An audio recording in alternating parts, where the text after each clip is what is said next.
We're alive. Let me find us.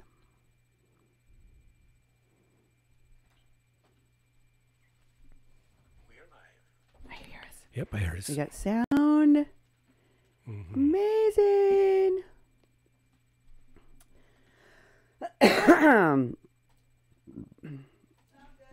Yay. Let us begin. All right, cue music.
Hey, everybody. Welcome to the show.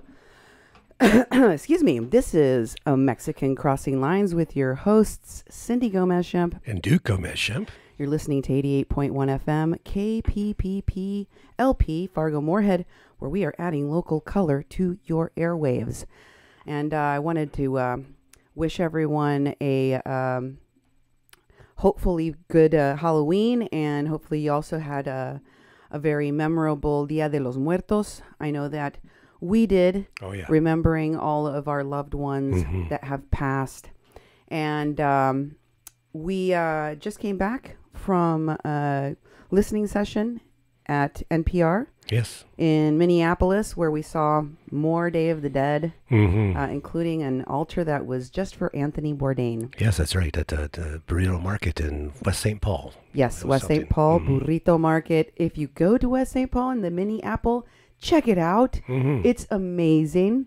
And we were with our friends from a lot of the different stations up there, including KMOJ. Yes. Shout out to them. We had such a great time, and I know that you haven't seen us for a while. We're going to be doing more frequent shows, and they'll probably be a little bit shorter, but we're going to do this to try to put out more content for all of our listeners here in the FM area and all throughout the country, and internationally too. I wanted to kick off our show giving a shout out to one of the people that were listening to our last show all the way from Veracruz. Pamela Soto posted, "Que siga el éxito para todo el equipo que integra la cabina por su excelente trabajo. Nos gusta la estación. Pueden mandar una felicitación por su cumpleaños para Flor Marín, vocalista del grupo Amor Joven, y para sus seguidores de Perote, Veracruz. Gracias. Y gracias a ustedes en Perote, Veracruz. Les mando un saludo, un abrazo muy fuerte de todos los que integramos la cabina aquí en KPPPLP FM. Estamos con ustedes. Nos encanta que tenemos seguidores internacionalmente. Y síganos mandando su cariño y su amor. Nosotros se los vamos a regresar. That was a shout out to our listeners in Perote, Veracruz. Thank you very much for listening. And also a big happy birthday shout out to Flor Marín, lead singer for the group Amor Joven, Young Love. Oh.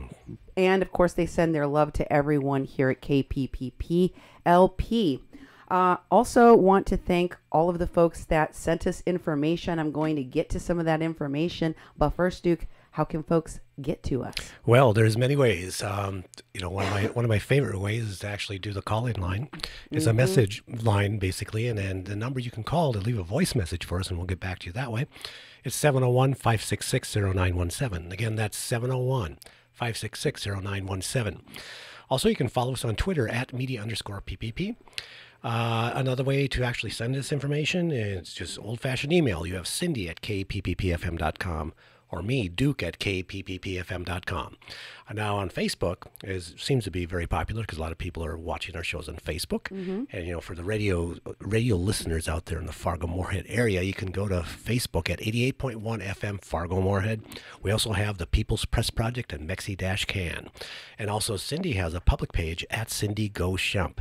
And also, go to our webpage, kpppfm.com. That's where we put all of our podcasts. That's where we put our videos. We're uploading things to YouTube now, and you can find out how to subscribe to our YouTube channel. We're looking at experimenting with that. We have figured it out. So we need to build an audience on YouTube. It's a more permanent place because, Facebook tends to mess with us. You've seen things get removed. We have to fight with them. They do all sorts of censorship. That's based on their rules, not our rules, and not real rules in the law. So, YouTube's about the same way, but they're a lot more lax that we can post things there. But also on our webpage at kpppfm.com, go to the donate button, the donate page, because we are a local, nonprofit, non-commercial, low-power FM radio station in Fargo-Moorhead. And we rely on people to make donations. And we've gotten some grants, and we've gotten local donations. We've gotten donations from all over the country, some international donations, but that's how we stay alive. We're a very low-budget station, and we're doing a lot of good work, and so we'd really appreciate if you would go there. But also there, when you look at the podcast, when you look at the recorded shows we have, you can actually comment there. Also on YouTube, we've been getting comments on YouTube. Now, to subscribe to YouTube, you have to make a channel real quick, because otherwise, you can't subscribe. So that's a little bit of a hassle. But then you'll have a YouTube place where you can start putting things up. But I've seen a lot of people that have subscribed to us.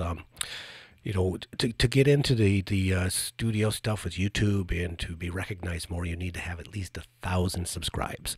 We're at about 380 or 370 some. So we'd really like people to go there and then hit that subscribe button. Just set up a YouTube channel and subscribe to us. You'll get a notification when we go live on YouTube, and also when we post videos on YouTube.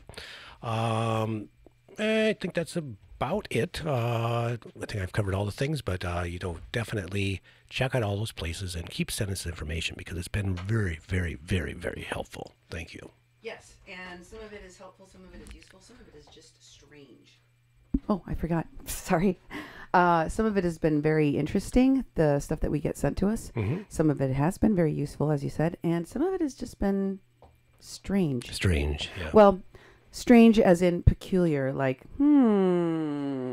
So I wanted to address some of it. Obviously, I can't get to all of it on today's show, but I did want to cover a couple of things that I noticed that were weird. If you will recall, we were talking about disaster vultures going to all of these hurricane disaster areas. Yeah. And conning people out of their money. People that are not skilled or licensed in the things they claim to be skilled and licensed in. People that are claiming that they have FEMA and the Department of Homeland Security funding and or backing them when they don't. That they have certification for certain kinds of rescue dogs, which they don't. That, Yeah. And I think it's important for us to talk about that and to show people who these folks are and what they're involved in. One of those people who incidentally made a false claim of copyright infringement upon our show that got taken down is Terrence Daniels. If you'll recall, Terrence had sent in a phone message to our station complaining about the show, and he also made comments on the show that was taken down about the content of what we were saying. And but he made a complaint about copyright infringement to Facebook, not about his beef with what we were saying. And what we were essentially saying is that he and the people that he worked with at Activate Now have been involved in a multitude of crimes. And this organization, Activate Now, arose as a media platform, nonprofit organization out of Standing Rock. It is neither a nonprofit organization, nor is it a real media platform. It just claimed to be and grew out as so many other so-called media platforms came out of Standing Rock to go on to do so-called media and disaster relief work and reporting, which they're still doing. Yeah. All of these folks are still doing. Yeah, they're continuing to do it. In fact, yesterday, Activate Now did post that they are doing the canine search and rescue. They're doing another mission down in Florida in the Panhandle, and they're boasting about how we've got everything ready to go back down there. And it's like, I think they're reacting to our show because they also posted this graphic that I don't know if it's really real because they didn't give you a link to where you can actually check out a nonprofit, but it said how much money they had raised and how much money they had spent. So they've spent more money than they raised, and 100% has went to the disaster relief. And I thought, well, where's the real link where I can actually look up this stuff myself? It wasn't there. It was just a snapshot of this thing that they put on their page to show us that they are doing legit work. When someone does legit work, you should be able to check their facts, check on what they actually posted. But if there's no link, we can't even verify it. And guess who else is down in Florida? The person involved in the kidnapping of Mary Trujillo and the false imprisonment of Kathleen Bennett, Bill Running Fisher. Doing disaster relief work in Florida. I tell you, I am not kidding. These people are trying to pass themselves off as good people while they do horrible things. And so it bears reminding folks about what they're doing. Now, Terrence Daniels, I bring him up again because some of you sent me a video of him commenting on a show called The Harsh Med with a guy that is part of Real Progressives. Now, if you will recall, the complaint that he sent into Facebook listed him not as part of Activate Now, which he is, along with the people that are the criminals running that organization, but also with Real Progressives. He actually listed himself as working for Real Progressives in his complaint to Facebook. Wow. Real Progressives is also umbrellaing the show HarshMed. Mm-hmm. So these are all cronies, colleagues of theirs. And we did a whole show about the so-called real progressives. Oh, yeah. You can go back and check those out if you go to kpppfm.com. Fake progressive agendas, and also look up real progressives. We have shows where we've talked about them multiple times. Oh, yeah. So these are all questionable organizations. Remember that before Activate Now existed, Ed worked with real progressives. And remember that before Truth Against the Machine and TYT gave Chelsea Lyons a voice as a so-called reporter, she also started off at Real Progressives. Yes. So those things are all connected. And in this HarshMed video, it was like the Halloween edition. Okay. He was dressed like Frankenstein. And he interviews this white lady who is horrifyingly dressed as a native woman. Oh. She's got like war paint on her. Like she did herself up like a native woman, like an indigenous woman. And she had a bullet through her head. Wow. And she actually said she dressed up like this in honor of missing and murdered indigenous women, because that's what's on her mind. And also because she's a water protector, in like honor of the, because she was one of the water protectors that was following the whole Standing Rock thing. And that gave her the right to dress up as a dead woman Indian. Wow. And this is the crazy part. People like HarshMed and these real progressives and a lot of the people that were following the Standing Rock story, who are these backwards racists, I don't know what else to call them, like this woman, were all up in arms over a picture of a white woman who dressed up as an Indian and had a bullet through her head. And they were circulating this, all of the native people that were leadership out at Standing Rock, many of the people that were water protectors or that went out to Standing Rock to protest, were up in arms about this white woman who dressed up as a native. And she put the hashtag missing and murdered indigenous woman on her Facebook post. Wow. And everyone was very upset with this. And here's HarshMed interviewing another woman doing the exact same thing. Oh, and it was a different woman? It wasn't. It was a different. No, it was a different woman. Wow. This is a woman that is being interviewed by HarshMed, and this woman is sitting there talking to HarshMed and also reading the comments that are coming into his show. And there comes Terrence Daniels. Oh, really? And Terrence Daniels is a person that supported Standing Rock and is one of those so-called water protectors.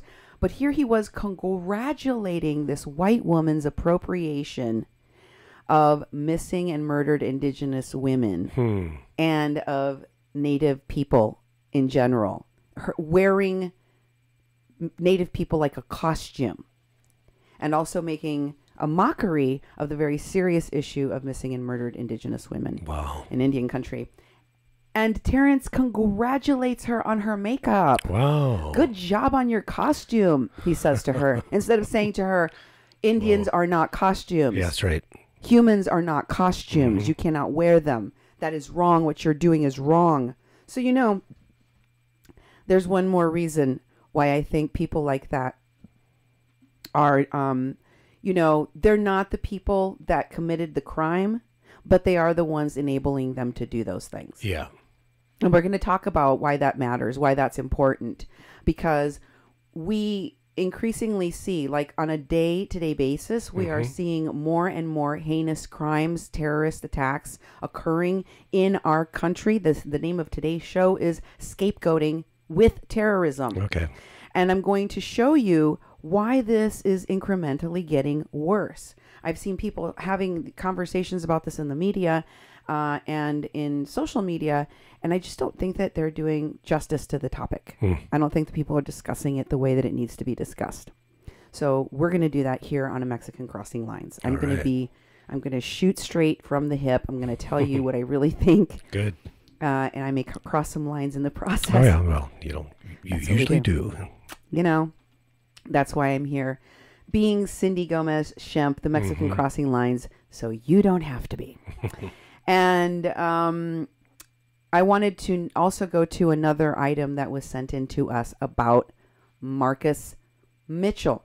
If you'll recall, Duke, we were actually driving home from Minneapolis from that listening session with NPR, and we were sent videos of John Gonzalez listening to a live stream or playing a live stream of Marcus Mitchell crying and screaming for help as he claims that he has just been in a shootout. Yeah, a battle shootout in Albuquerque.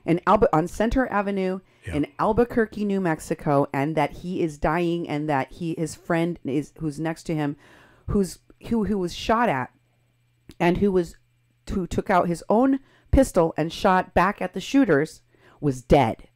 That his friend who was dead next to him, he picked up the pistol that friend dropped on the ground, and he started shooting at the shooters that killed his friend, and then he was shot in the chest.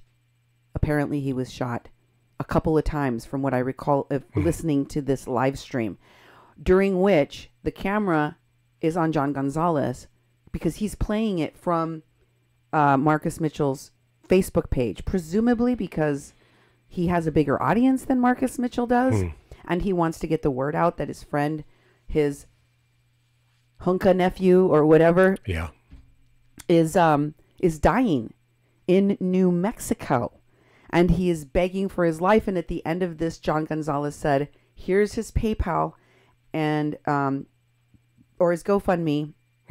Help him out right now because he needs your help."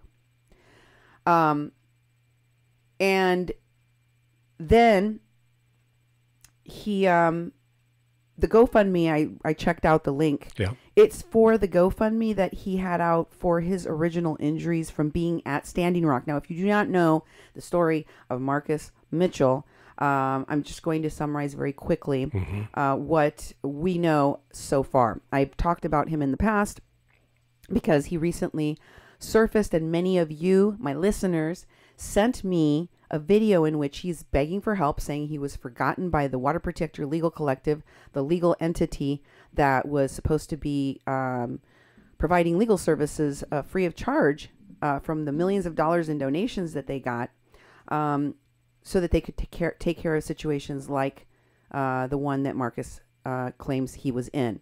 Now, Marcus claims that when Standing Rock was still going on, I can't remember exactly when, in January sometime, I believe this occurred, but I can't remember the exact date. He was on a bridge, and he was shot at by Morton County police. One of those shots leaving him blind in one eye, making him lose one eye. And that he was in severe, permanent danger of becoming paralyzed, and also having permanent injuries to his body from what happened to him, and he has to go to court, and he needed help. So I offered him an opportunity to come on my show, and he never really wanted it. And then when I kind of updated folks with what his newest video claims that differed from his original statement of his injuries, he and criticized the WPLC for not helping not only Marcus, but many other people that they failed to help, including Kathleen Bennett, the woman that we exonerated of charges of elder abuse. He critiqued our station and said that, hey, why are you talking badly about the WPLC? They're helping us now. I'm getting help from them. Don't talk bad about them. So I thought, well, that's weird. And Marcus Mitchell's recent new claims, are that he was not shot by the Morton County police, but rather by the National Guard. Yeah, that's heavier. Yeah, very serious. It's serious claims, and he was talking about doing some sort of lawsuit. And rightfully so. If anyone injured out of Standing Rock, I think has a claim against the government because it was abusive, excessive force. Right. And then we support people having their trying to stand up for their rights and not being injured. And we were trying to basically highlight this story because it's very unusual. And when people are getting jacked around, we want people to know about it.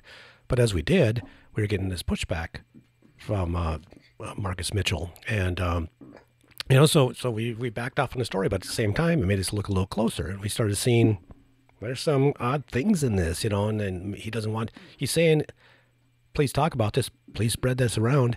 And then he's saying, when we did, don't do that. None of it's true, or this isn't true, and that's not true. It's kind of confusing. So we backed off from like, well, let's see what happens next, but we're not going to platform that. And we offered him to do an interview, and he said no. He basically didn't respond. First he gave us a thumbs up, and then didn't ever respond to I sent him my phone number and everything. Anyway, flash forward to us driving home this weekend. Yeah. And we get all of these videos sent to us. Another one was of a woman named Mitra Sin, I think. Mm-hmm. I don't know how to pronounce her name correctly. But she was posting a live stream saying, call the Albuquerque police, everybody. Yeah. We're trying to locate Marcus. He's out in a field somewhere. Mm-hmm. He's dying. And she was sort of answering questions that people would logically think to ask in a situation like, why didn't he call 911? Why was he doing a live stream instead of calling the police? Yeah. And then, of course, the woman, Mitra, was saying, oh, he's too proud to call the police. That's why he didn't call the police. Huh. So we have to do it for him. Somebody needs to help him. He needs help. Right? Yeah. And then in the comments of that video, when I was looking at the comments that people were making, there's Anthony Gazzotti, which we've recently featured in the Disaster Vultures stuff that we were sharing with you, talking about this man, Marcus Mitchell, being found. We found him. They found him. Mm-hmm. He was found, and he's in a hospital now. No posts about what hospital he's at. No posts about his progress. Nothing more was said. And everybody's very concerned about him and wants to help him, right? Yeah. And then we saw the post recently, this post of Marcus Mitchell saying, please don't cry because I already am. This is an x-ray of the bullet in my chest, and it shows what looks like a slug from maybe a 22 or a pretty big. Well, maybe a 40 some caliber, but it's not. I mean, it's very clearly a pistol. Yeah. In the video in which I was telling you, John Gonzalez was crying and listening to the live stream, it appears that he talks about an AK-47. That definitely is not the bullet of an AK-47. No. Okay? So I'm just pointing out weird things, folks. Okay? And then he says, does it scroll down further, or is that it? That's it. Okay. So when people post pictures of stuff, a good way to check whether or not this is an original picture or a fake picture, is to do a reverse Google image search. Yes. So you take a picture of this, you take this picture and you put it in the reverse Google image, and it will tell you if there is another identical picture that's already been posted to the internet that existed prior to the picture that you submitted to Google. And this is what we found. There is a post. This is the exact same picture, exact same bullet location. The pins in the body, as you can see, are the exact same. And if you look at the top, it tells you this was uploaded by a person named Takashi Iwata. Sounds like a very Japanese person. Yep. And it is a very old picture posted. And it says right there, this is a chest radiogram demonstrating a right hemothorax, subcutaneous emphysema of the left neck, and fracture of the left clavicle and the first rib. An intact bullet is seen in the upper mediastinum.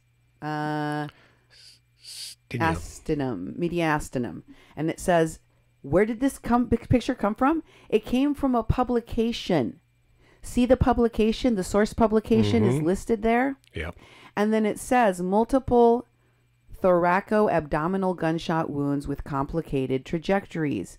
One of the pictures in this series of complicated trajectories of gunshot wounds that is found in this publication, medical publication, which was published, which came from the publication on November of 2006. Can you see the date right there? Yep. It says November 2006, Takashi Iwata. Okay? Wow. So this Marcus Mitchell, for whatever reason, posted a picture that it was uploaded by a Japanese man that came from a publication that is supposed to use, that had multiple pictures of difficult trajectories of gunshot wounds. Why would a person post a Facebook post saying, "Don't cry, please don't cry. I already am crying. This is an x-ray of the bullet in my chest." Mm-hmm. Marcus Mitchell is lying, obviously. Yep. Lying about this x-ray, which makes me wonder, is any of it real? Because he is talking for a really long time in the live stream. John Gonzalez actually stops the live stream because he's so distraught listening to it. And he says he can't listen to it anymore. He has to stop. And I will tell you, when we were listening to it, Duke, what did you say? Well, I was suspicious. It's like, mainly because I saw that woman that was doing the live stream, and I'm like, she's saying, call the police.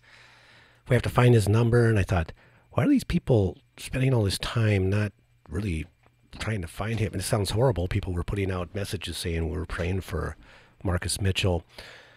And I thought, it just seems weird. It seems weird when there's an emergency that people aren't all hands on deck and trying to deal with the person and trying to save someone's life. And they're taking the time to whip out their phone and start talking to it and crying and being really upset. And, and I understand, but I've seen, we've seen shootings where people are doing that with the person bleeding to death right next to him, but they're in the middle of trying to help him. It just struck me as odd. And I thought, I think this is fake, and I said it out loud, and he's like, Duke, someone just got killed. I said, he said his friend was killed. His friend was killed, and I thought, I don't know. I feel maybe heartless, but it's just that my first instinct was that something seems wrong with this. It feels like this is fake. And why is John Gonzalez and this Mitra woman not calling the cops? Yeah. Why are they not calling the cops? Mm-hmm. Why is she telling other people on the live stream to call the cops when she has a phone and she could be calling the cops? Mm-hmm. Why aren't they calling an ambulance? Yeah. Why is there no update about the hotel, the hospital that he's in? When Mary Trujillo was in the Bismarck Hospital at Chai St. Alexius, I called the hospital. I recorded the call and shared it with my audience to show that the hospital was lying about her being there. And I sent people to the hospital to take video for her in the hospital to show everyone she was there. Mm-hmm. Okay, so if you want to prove something, you can get evidence of it being real. Yeah. There is no evidence of this gunshot being real, but yet people within the Standing Rock movement at the top of its leadership, like the Indigenous Environmental Network, are spreading this nonsense. And Indigenous Rising Media, John Gonzalez, or whatever the hell his media group is, why are all these people spreading this nonsense? Does Marcus Mitchell have some dirty stories about you? Does he have some dirt on you? Does he have some information that would make you,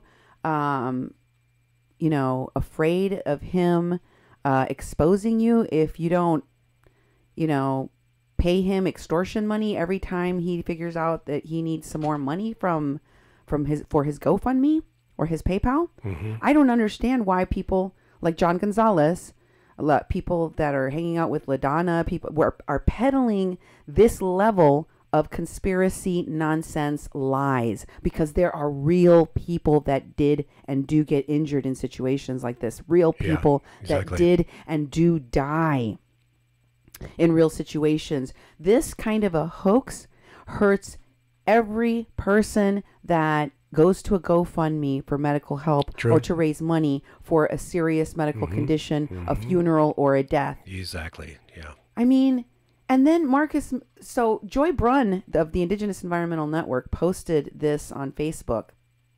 It says right there, Joy, that one. And it says, Joy Brunn is of the Indigenous Environmental Network. Incidentally, she's currently in the hospital as we speak. She's in the hospital. Or is she? I don't know. I mean, what can you trust? Listen, here's the thing. When people like her, who claim to be in the hospital and also do ask for donations and help, are peddling a story like Marcus Mitchell's and saying, Marcus is saying Western Union is preferable. He needs money and he needs it now.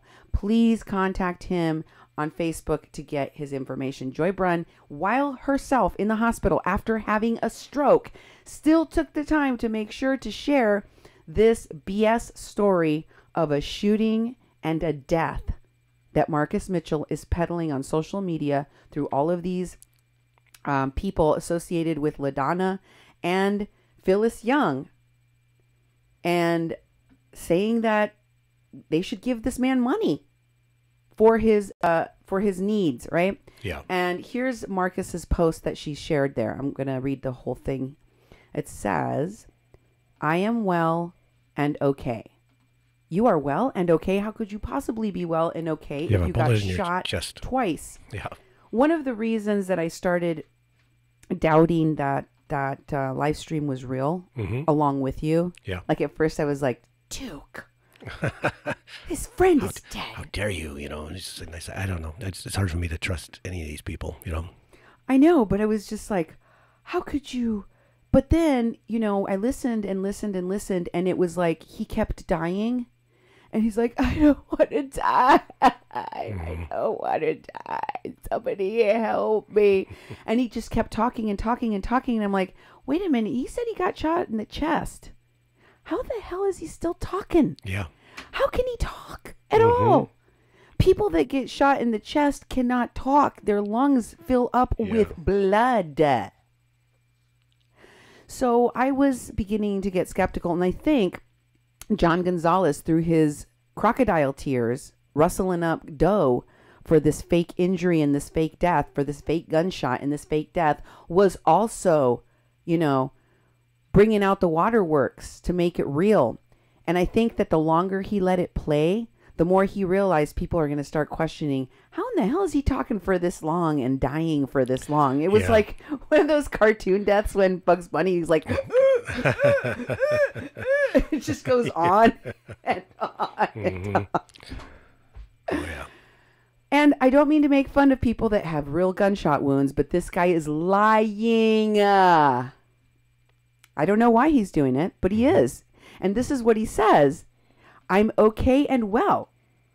Nobody that got shot in the chest twice would just be okay. I'm okay and well. He wouldn't even be able to post from the hospital at this point. Yeah. He would probably still be in some kind of an induced coma. I mean, and if you had that serious of an injury, you're going to be on medications and, you're not going to be asking for money to come to North Dakota, which is what this post is about. Yeah. So let's walk through this post. He says, and Joy Brunn and many other people on social media have been sharing this post. Okay. So they read this post. They heard the videos, presumably of Mitra and John Gonzalez sharing the live stream of Marcus Mitchell almost dying from a gunshot wound next to his dead friend in a gunfire, in a blaze of gunfire. Yeah. And they believed all of it, hook, line, and sinker. They did not at any moment go, wait, this doesn't add up. This seems off. Something's off on this, At no point did any of these people ever have that reaction to reading any of this or looking at any of this, which makes me wonder, are they really, really, really stupid, gullible, and naive, or are they in on it? Yeah. Questions I have. And it says, I am well and okay, but my judge, however, knows of my condition and will not allow for a continuance and is just so vicious. He illegally changed my final dispositional hearing from November 7 to November 5. I am due in Mandan, North Dakota for court and unable to get up there with the funds I have. The reason for this is because my credit bank have messed up transferring the funds I raised into my account. The bank told me my funds, around $1,200, will arrive into my account by November 7, 2018. I do need as many people's help with funds to gather for this trip. And let's just go line by line on that and see what is wrong with it. Okay, first of all, he says that his judge will not give him a continuance. So let's start off by explaining to people that he had a court dispositional hearing scheduled for November. He claims November 7, and that the judge changed it to November 5. That would be in the court record, wouldn't it? Of course. You have to ask for a continuous, and here's the actual record. This is the docket. This is the docket, and it was basically proposed order continuance is filed in June of 2018. Is that June? Yes, and this is the August proposed order continuance, August. and that continuance denied in August. Okay, so he was asking for a continuance in August. He wasn't asking for a continuance this week because he got shot, which he is claiming in that email. Right. He says the judge knows of my condition. He knows that I'm in a hospital and I got shot, basically. But he denied my request for a continuance because of my gunshot wound, because he's vicious. Yeah. That's the reason why. And if you look at the docket, it's very clear that the request for a continuance was made in August. Yep. That's 4 months ago, right? Exactly. So he requested, his lawyer did request a continuance, but it was 4 months ago, and it was denied. Yeah, he's actually representing himself in these. Okay. He made that request. Yes. And it was denied. When we were on the show, in which I was talking about this guy originally, he claimed the WPLC was helping him, so I just figured. And by the way, on the comments of this post, in Joy Brun's comments, as well as I think in Marcus Mitchell, people bring up the fact that they don't know if the WPLC is helping Marcus. Yeah. They're concerned about that. They think that there's no help coming from the WPLC for Marcus, which is why they're raising funds for him. Yeah. Now, going back to this, he says here that the judge illegally changed his final dispositional hearing from the 7th to the 5th. Now, the docket clearly shows that it was set for November 5th, but also they had a trial scheduled for the 8th. Right, and the trial that was scheduled for the 8th was canceled, as you can see, because they chose to have a final dispositional hearing instead. And the final dispositional conference was scheduled always on 11/5/18. It wasn't moved. It wasn't changed. You can clearly see from here that it wasn't moved. Let me explain to you how this works. So they were going to trial on the 8th, right? Yep. And they had a conference call. The prosecutor, the defense, and the judge. And they made an agreement of some sort as to what the charges were going to be. There's going to be a plea deal here, basically, is what I'm telling you. Yeah. So they didn't have a trial anymore, which is why you would cancel it. Yep. Because the judge would not cancel the trial if there wasn't an agreement between the prosecution and the defense. That's just how the law works. Ask a lawyer. Yeah. Okay? I am telling you, there would not be a cancellation of the hearing, and the judge didn't illegally do anything. That conference was scheduled for the 5th, and it's still on the 5th. Yeah. It wasn't moved. It hasn't been moved. The only thing that was canceled was a trial that isn't necessary because a plea deal has been made. Some kind of agreement has been reached. And Marcus probably knows what that is, as does whatever legal counsel he may or may not have, as does the judge, as does the prosecution. Everybody knows what it is ahead of time. So, once again, why is he saying that the judge illegally changed the date of the thing, which there's clear evidence on the court docket of being a falsehood, another lie? Did anybody that's been sharing these requests for money for this possibly completely fabricated gunshot and death of his friend, did you look up any of these records to see if any of this made sense? No. Okay, so let's go back to the thing. He says he's due in Mandan in court, and he's unable to get here with the funds he has. So let me just share with you, he's saying he's already raised the funds necessary to come here for his court date of $1,200, but he can't access that money, which is why he needs you to give him another $1,200. For why? Well, let me explain. He says Credit Bank messed up the transferring of the funds to his account. They won't be there until the 7th, which is too late. And he'll already have to be in North Dakota 2 days earlier on the 5th.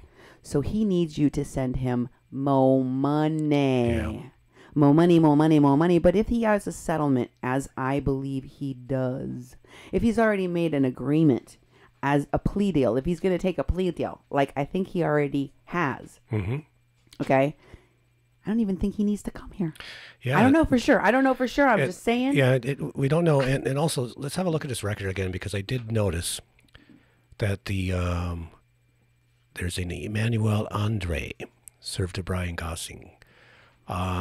That's a new name on this docket, and it was filed just yesterday. So I have to go to the top. Let me scroll down. Does he have an attorney? And Retained. B. Jones. Oh, BJ. BJ's been retained. Oh my gosh, he retained BJ. So a lot of times when you appear in court, especially for a disposition conference, it's between the attorneys and the prosecution, and you can, if you need the plaintiff on, whether they need to be there, is something that you can actually arrange or not arrange, and the attorney can speak on behalf of you. So, and sometimes you can also be present from telephone call. I mean, there's other options. Yeah. So let's go back to the post. He then says that he needs as much people sending him funds so that he can make this trip, which again, we don't know for sure he even needs to make. I don't know. He seems to have an attorney now. And I don't know who paid for that attorney. Maybe it was the WPLC. Maybe it was Freshett. Who knows? Yeah. He did say that they were helping him again. What I don't understand is why he would make up being shot. Why he would make up being in a hospital if he's not. Post an x-ray of something that is not his body and say that it's him. Post a fake x-ray and then tell us this story about this transfer of fund thing. They're demanding, Joy Brunn in that post of hers that she made says he needs this money, Western Union. Even sending it GoFundMe style or PayPal is not fast enough. He needs a Western Union. So, questions that I have. Things that I would like. Definitely. Things that make you go, Questions. Moving on, kids. I want to talk about scapegoating and terrorism. This is the post. This is what I came for. This is what the show is about. Yeah. But I do like to, go down the rabbit hole with y'all and check out some of these crazy things that you send me and go, what is this about? Is this real? And of course, I don't feel comfortable sharing and asking people to support this man because he's lying. He's obviously lying about things. And sorry. I don't want to spread something that may end up defrauding people in the process. Yeah. I don't think that that's a right thing to share and support. So one of the things that I feel is lacking in the conversation around what has happened, the nation's worst anti-Semitic attack on American soil in American history. And the terrorist attacks that we've been experiencing in this country in the last week or two. Another after another, in such rapid succession, it is truly getting out of control, and it feels like it is snowballing into something much more serious and dangerous. There was a poll recently that said that 80% of Americans are afraid that there will be some kind of violent terrorist attack. They're afraid right now. 80% of Americans are afraid that there's going to be some kind of violent, repressive thing that's going to befall them. in America right now. There already has been terrorist attacks. I mean, shooting in the synagogue. There was some shootings today in Florida that some people were killed. I mean, this has been going on. Why aren't people saying this is already happening? Or they expect Al Qaeda to be doing it instead of people that live next door? Well, I think part of it is that every time we have, and we've been experiencing mass shootings in America for, over a decade now, 15, 20 years maybe? I mean, this is a very uniquely American problem. People dying in mass shootings every day, we have a mass shooting in a school once a week in America. And we have failed utterly to address this problem by simply saying guns don't kill people, people kill people, and pretending like we have amnesia about the latest bodies piling up, so that we keep reacting and we keep replaying the same scenario over and over again. Every shooting that happens, people go, oh my God, what are we going to do to stop this? This is so horrific. Mm-hmm. And the response from the leadership is, well, whatever it is, we don't know what we're going to do. Nobody knows why this happens. And don't point your finger at the NRA or at the excessive amount of guns in America. Don't you dare. Yeah. Not in the wake of this tragedy, not in the wake of the next one, not ever. Don't you bring it up. And we're still doing that. And that's part of the problem. But another bigger problem that we have is that kind of reaction to another tragedy, and I'm using mass shootings because we experience them so much, is gaslighting. It is a form of abuse on the people that are facing systematic death. Like, we are facing systematic death, and as parents, we don't have a right to be concerned that we're sending our kids to a school that may or may not send our children back in a body bag, or going to church and ending up in the body bag. We are at that place in America now where you can be murdered in a grocery store, like the 2 black people in Kentucky were by that racist shooter at the Kroger's that had gone into but I believe it was a Presbyterian church. It's Baptist, excuse me. Oh, yeah. They went into an mostly black, African-American led Baptist church, and he wasn't able to get in. Apparently, they locked their doors there at that church, or they had their doors locked at the time. But he was going to commit a mass murder like the one that was committed by Dylan Roof in North Carolina, another white terrorist. Or, like the terrorist that went and shot up the theater. Yeah. Or the mass shooter that shot up all of those people at that concert in Las Vegas. Exactly. All of them are white terrorists with guns. And this Kentucky shooter that went into that Kroger's tried to commit a mass murder in the First Baptist Church, but failed to be able to get inside. So instead, out of frustration, he walked into a Kroger's nearby, next door, in a strip mall that was next door to the church, and shot black people while saying, white people don't kill white people. Wow. White people don't shoot white people. White people don't shoot white people. And I remember I said, Duke, he said white people don't shoot white people. Yeah. What does that mean? And you said white people shoot black people. Yeah, exactly. Remember you said that? Mm-hmm. I just sat there chilled when you said it too. I'm like, Duke, what does this mean? He said white people don't shoot white people. And you said white people shoot black people and brown people. Yeah. It was terrifying. I was just chilled. I'm like, oh my God, he's right. I'm so thankful that I have you to explain some of these terrorist way of thinking to me, because I don't, it doesn't make sense to a normal person. But then again, these are terrorists. Yeah. They're crazy people, and they scapegoat. The Kentucky shooter that went in and killed those black people, he wasn't some lone wolf mental patient like so many of us want to believe, like people in America always want to say every time there's another white terrorist, white Nazi terrorist that goes in and murders a bunch of people. And I say that they're Nazis because they're white supremacists. There are people saying things like white people don't shoot white people. There are people saying things, anti-Semitic things like kill all Jews. There are people that hate people of color, like the transracial MAGA bomber who told people he was a Seminole Indian because he got abandoned by his father, who was a Filipino. And his mother's a Democrat. His mom is a Democrat. She was so embarrassed and ashamed. She is mortified and disgusted by her own son's behavior. Yeah. This guy was so mentally unstable and pathetic. I must add, he's pathetic, that he was living with his mom as a 50-some-year-old man.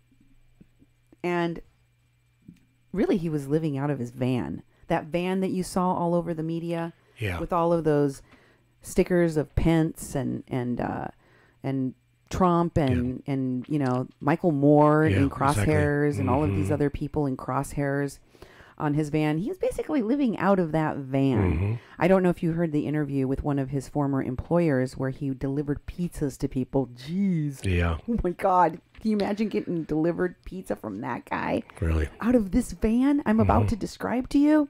Because what was on the... you know why he put stickers all over that van? So you couldn't see what was inside. Exactly.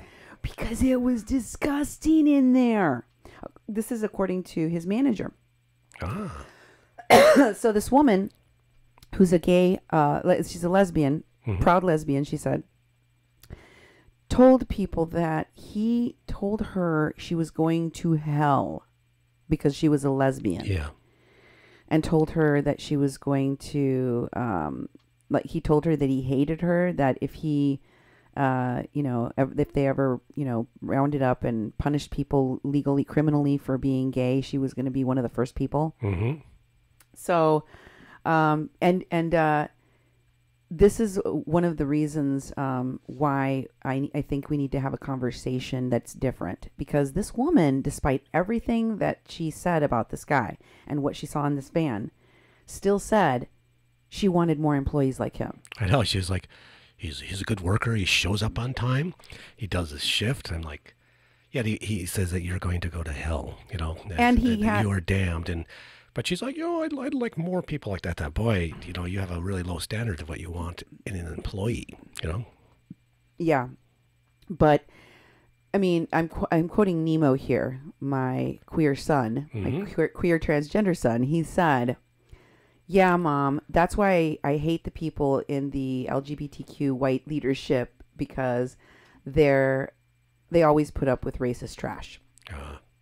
And I got to say, it feels like he's right. Because this woman was basically giving him a pass, saying, you know, he's my fellow man, and I believe that you should let people have their opinions on what they feel about other people. Yeah, but that kind of hatred breeds bombers. Yeah. That kind of hatred leads to massacres like the one that happened at the Tree of Life synagogue. And if you haven't figured that out yet, then if these mass murders that we experience in this country, called mass shootings on a regular basis, have not woken you up, if these series of terrorist attacks on our country in the past 2 weeks have not yet reached your brain, if you have not been able to calculate that hatred breeds violence and that silence breeds violence, your silence equals violence against the most vulnerable people. And those people, as you know, are people of color, people that are mentally ill, people that are disabled. Yeah. Those are the people that these murderers go and attack first. Black people, right? Who did that Kentucky shooter murder? 2 grandparents. Yeah. 2 elderly black people. He wanted to murder more, but he couldn't find a way into that church so that he could commit another massacre. So that was the scapegoat for whatever ails him in this world. Go kill some elderly black people. Yeah. Who did the MAGA shooter, the MAGA bomber, Cesar Sayoc, who did he target? He targeted Democrats. He targeted Jews like George Soros, philanthropists. He targeted, but let me just tell you, You may not think George Soros is one of those vulnerable people in this context because he's a billionaire. Yeah. But I'm talking about people who are Jewish being targeted. Anti-Semitism, the anti-Semitism that leads to terrorist attacks like this one, and the final solution that was utilized on more than 6 million Jews, comes from this hatred and this anti-Semitism that is being bred by Trump. When he says globalism, when he says George Soros repeatedly, the most recent lie that he continues to repeat even after the massacre that happened in Pittsburgh. He has said that George Soros funded the caravan of migrants headed toward the border. Yeah. He is still trying to incite anti-Semitic hatred, ginning up this anger against Jews in this country. To hurt who? For what purpose? So the mega bomber, and let me tell you, I was blown away by the fact that Trump still decided to go to Pittsburgh, even though the mayor said, please don't come. Yeah. We don't have the ability to safely make sure that the people that are going to go to these funerals and get buried have enough protection. We don't need you and your motorcade making it even more difficult. And he said, I don't care. I'm still going to go. That's right. Do you remember? Yeah. Yeah, and it also reminds me of when he came to Fargo. Our mayor in Fargo was concerned about, well, who's going to pay for all this extra overtime of law enforcement and all the things we have to do to accommodate a president coming to do a rally. And pretty much it's like, well, you have to do it because it's the president, and you have to pay for it. And he's like, we don't have them. You're taking money out of our budget that's supposed to serve our citizens, and we have to do all this extra stuff. So when it comes to, he was going to go to Pittsburgh, they were like, no, it also, it's not only the money thing, but it was like the personnel. And, they just went through a horrible situation, and people are all very nervous and scared, and they have to have really good security for these funerals. And they don't need, President Trump, waltzing in and having a motorcade and having all this attention on him. Well, remember, he took his daughter Ivanka and Jared, who is Jewish, and she is converted. Yeah. Yeah, so that still doesn't justify him, if they wanted to go, and so with the mayor saying, no, please don't come. It's not going to serve us well. He should have considered that. Should have considered, well, I will come at a later date. And, and Trump wasn't doing so well addressing it in the first place. So, he didn't have a very good record of having any sympathy. And so I think that mayor was within his right, and the whole city didn't want him there, but he showed up anyways. It kind of shows his arrogance. And then Melania and him went to the memorials of each of the dead, the 11 dead Jews from that synagogue, and put roses on the memorials. Remember, the families of the dead declined to speak to Trump, declined for him to come to their funerals, declined to be consoled by the president, declined to speak to them because they felt that he was responsible for the deaths of their loved ones. And I tweeted about this. I said, how is Trump going to the funerals of people who don't want him there? Yeah. McCain didn't want him there. He didn't force himself on that funeral. At least he had the decency to stay away from that, because McCain told him, don't you dare come to my funeral. He made it public. He told the world before he died, and his wife told everyone, exactly. When I die, make sure that a-hole is not at my funeral. And he was not allowed to go. But when he incites the largest massacre against Jews in America, he went anyway, and he desecrated their memorials with his wife and daughter. And Jared, a Jew, did it to his daughter. The convert did it too. I mean, can you be more disrespectful? Can you imagine having this to me? I tweeted about how Mohammed bin Salman, aka MBS, who just murdered Washington Post journalist Khashoggi. He forced the son of Khashoggi to come and shake his hand. Yeah. He gave Khashoggi's son condolences for the murder he committed, just like Trump. Yep. Shows up, hi, I'm here to give you condolences for the murders that I helped to incite, the largest murder of Jews in America. And even though you told me you don't want me here, here I am. I'm going, and there was protests that erupted all throughout Pittsburgh. Yeah. This man is inhumane. And not only on the day of that massacre did he continue to call out hatred against Jews like Soros. He also continued to use words like globalist at his rallies on the day of the massacre. He was still doing it, and he's been doing it ever since.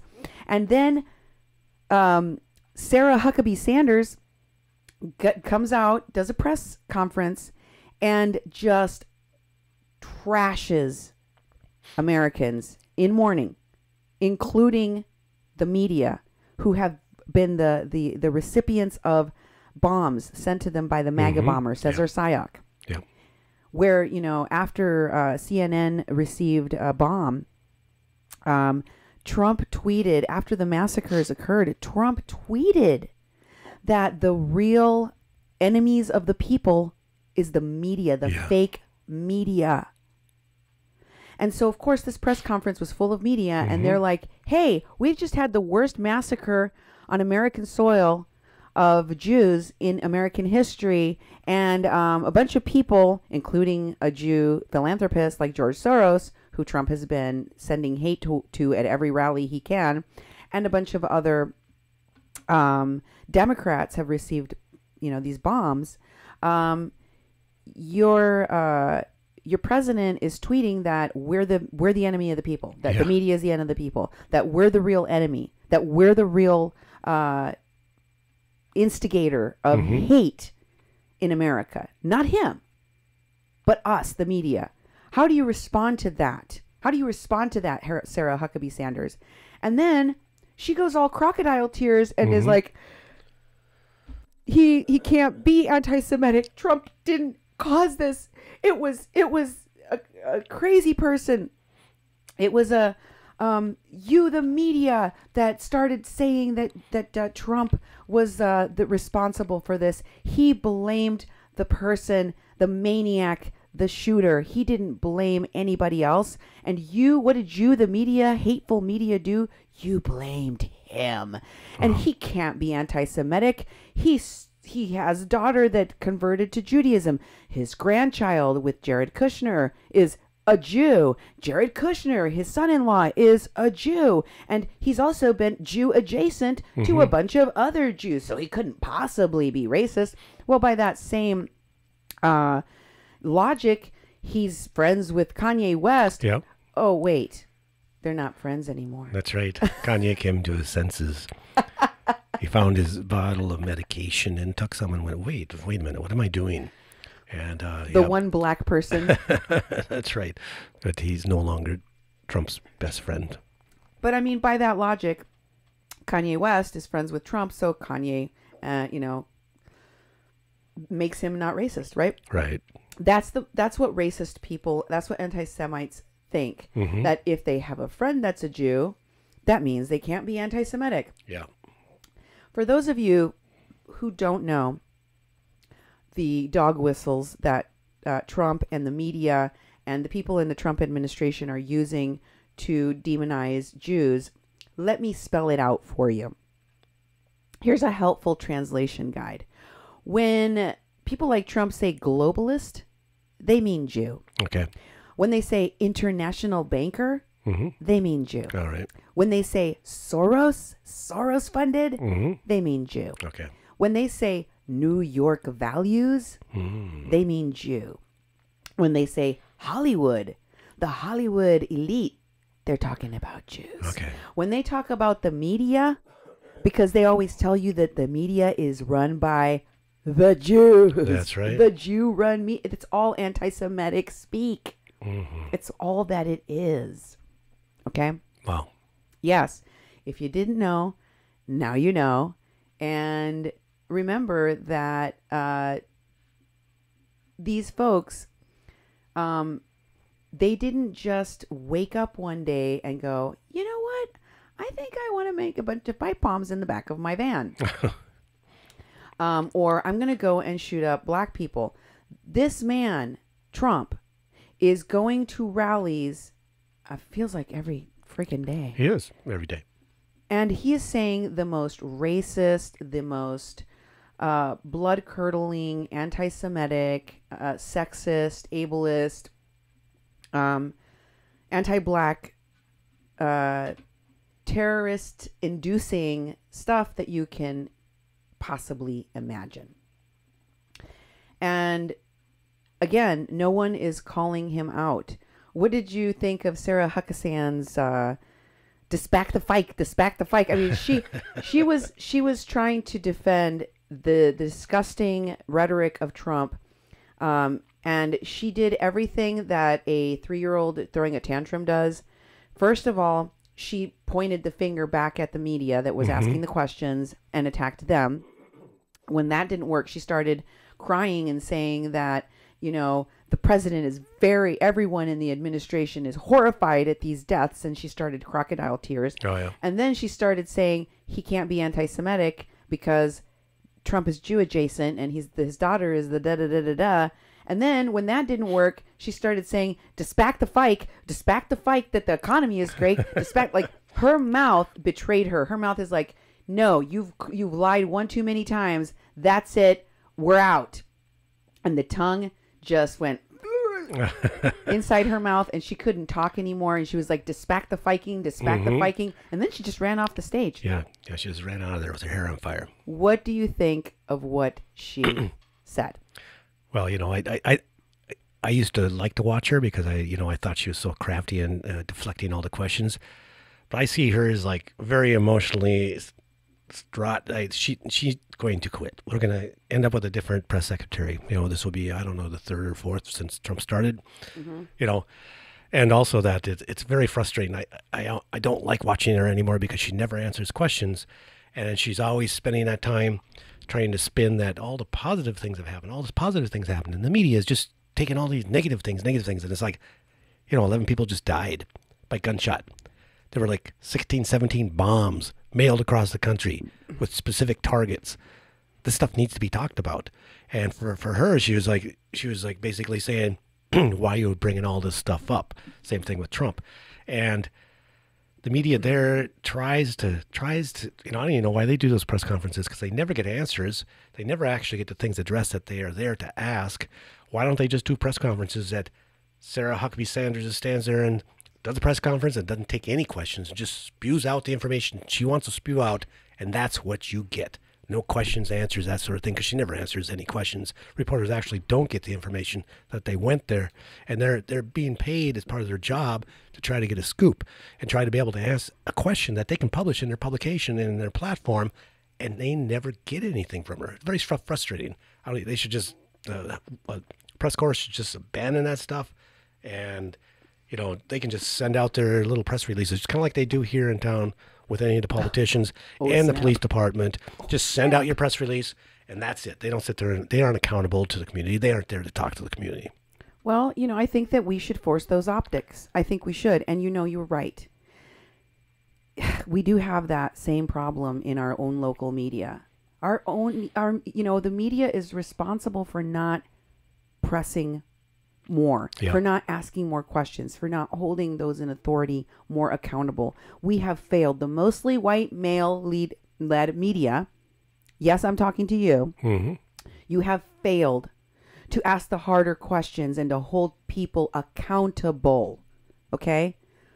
And that is one of the reasons why we can't have a decent conversation. That's why I hear all these media people saying, I'm not going to blame President Trump for what just happened. Why aren't you doing that? Why aren't all of you doing that? Why are you sparing him his feelings? Yeah. When he has just been the author of one of the largest massacres in American history, you're going to give this Cheeto man, president man, a pass? You're going to give this rabid racist a pass. The fact that you are more concerned about Sarah Huckabee Sanders' feelings and the feelings of this rabid, racist, anti-Semitic, Nazi president, fascist president, is why more of these massacres will continue to happen. A friend of mine who happens to be Jewish recently came over to talk to me about how terrified he was feeling about the state of our country after the mega bomber. This was before the massacre of Jews happened. And he was very afraid, and he was very depressed, and he said he needed to talk to me about how I felt things were going. How did I think the midterm elections were going to turn out? Does any of it matter? He kind of wanted to get advice from me, and I asked him to think about some things. I said, look, I'm not going to lie to you. As long as we continue to coddle this president, this administration, and we continue to pretend that what he's saying isn't racist, that what he's saying doesn't have consequences, that it hasn't created, an uprise in nationalism, in white nationalism, and anti-Semitism in our country, that it hasn't destroyed the free media, that it doesn't take away our rights to free speech and to redress grievances against our government, we will continue to go into the dark night. We will continue to lose our freedoms. We will continue to lose our free speech. We will continue to lose our rights. I wrote about the fact that white women and white women feminism would continue to cost us the rights of women, reproductive and otherwise, in America, and it has now come to pass. I mean, abortion rights are all but a figment of our imagination in the past. Yep. Because let me tell you, any state at this point, like North Dakota, that wanted to abolish abortions here, will just now close down the clinic and force the case to go to the Supreme Court. And how do you think that's going to turn out? Not very well. And they're going to just say, you know what? If your state says that you can have the right to abortion, then you get the right to abortion. And if your state says they don't, they don't. Guess which states are going to still have the right to abortions? The rich and white ones. The mostly rich and white ones. Exactly. And so the fact that the LGBTQ community and the white feminist community is mostly still maintaining the status quo of white supremacy, even within their activism and their calls for change, you have and will continue to fail at stopping fascism, at stopping racism, ableism, and anti-Semitism. You will fail utterly at protecting those that are the targets of that hatred because you refuse to confront the largest and most dangerous problem facing our country, white terrorism. And it is continuing to get worse. The victims are the scapegoats. Yeah. The scapegoats that you continue to put in front of this conversation instead of looking at what they really are.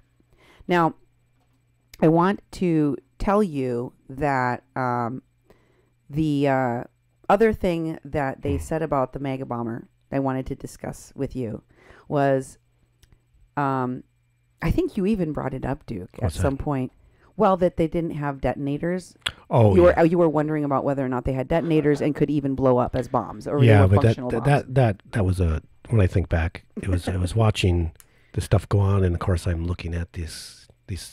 They had pictures of these bombs, and I'm like, I start thinking technically about it, and that's the wrong approach to take. When you are terrorizing people in the community to this extent, that's the important thing. That's the damage being done. You're terrorizing the people of the community. You're making people feel fear for their lives. And if I'm going to look at the bombs and decide, how do they work and all that sort of stuff, that's a weird curiosity to be thinking. But what's weird about it, I saw other people do it too, mostly white people. I know. They started analyzing, the bombs themselves, blah, blah, blah. or could they have went off? And it's like, it doesn't matter. You end up with a bomb in your lap. Are you going to well, I don't think it's real, and boom, and then you blow up, you're still in danger. And, so I kind of reframe my mind, but that was a reaction that I expressed at that moment. I know you did. And I immediately looked at you and went, you shut your mouth right now. Yeah. I didn't say those exact words, but I said, what did you just say? Because, I hope that folks are holding the people around them accountable that you see doing this. Okay. Mm-hmm. I'm here as a Mexican Crossing Lines to tell you what's going wrong. Why are we still mired in this conversation? Why are people still having, conversations in media saying, do you think what the president said was racist? I'm like, of course it's racist. Of course it's anti-Semitic. Of course he incites hate. Of course, if we can't get past that question, if we can't all agree that, up is up and down is down, and if we can't agree to basic facts, then we're screwed. Yeah. We're screwed as a country. Yeah, definitely. So, yeah, I don't want to hear conversations about whether or not the bombs could or couldn't have gone off. People said his lawyer, Cesar Sayoc's lawyer, is saying it was a hoax. Oh, he no. never intended to hurt anyone. I'm reading from the article that I will share with, this I think is from the Atlantic Black Star. Nima will share this in the comments of the show, and we'll share it along with the show on our, maybe it was in the Miami Herald. Excuse me. Miami Herald. And it said, so far, a total of 15 similar manila packages containing crudely made explosive have been linked to Sayoc's alleged mail bombing campaign. P.S. Duke, he had a hit list of over 100 people. Wow. I don't know how many of those he mailed out. Mm-hmm. Law enforcement sources said there are still some concerns that more packages may be in transit or in other postal facilities, a worry elevated by the latest find in Atlanta and the discovery of the hit list, the target list. Wow. According to sources familiar with the probe, Sayoc told the FBI agents and other authorities during a brief interview Friday at the Bureau's South Florida field office in Miramar that he never meant to hurt any of the intended targets, though the FBI's director later said the pipe bombs were not hoax devices. Mm-hmm. Sayoc eventually clammed up, invoking his Miranda rights and asking to speak with a lawyer. None of the devices exploded. Yet.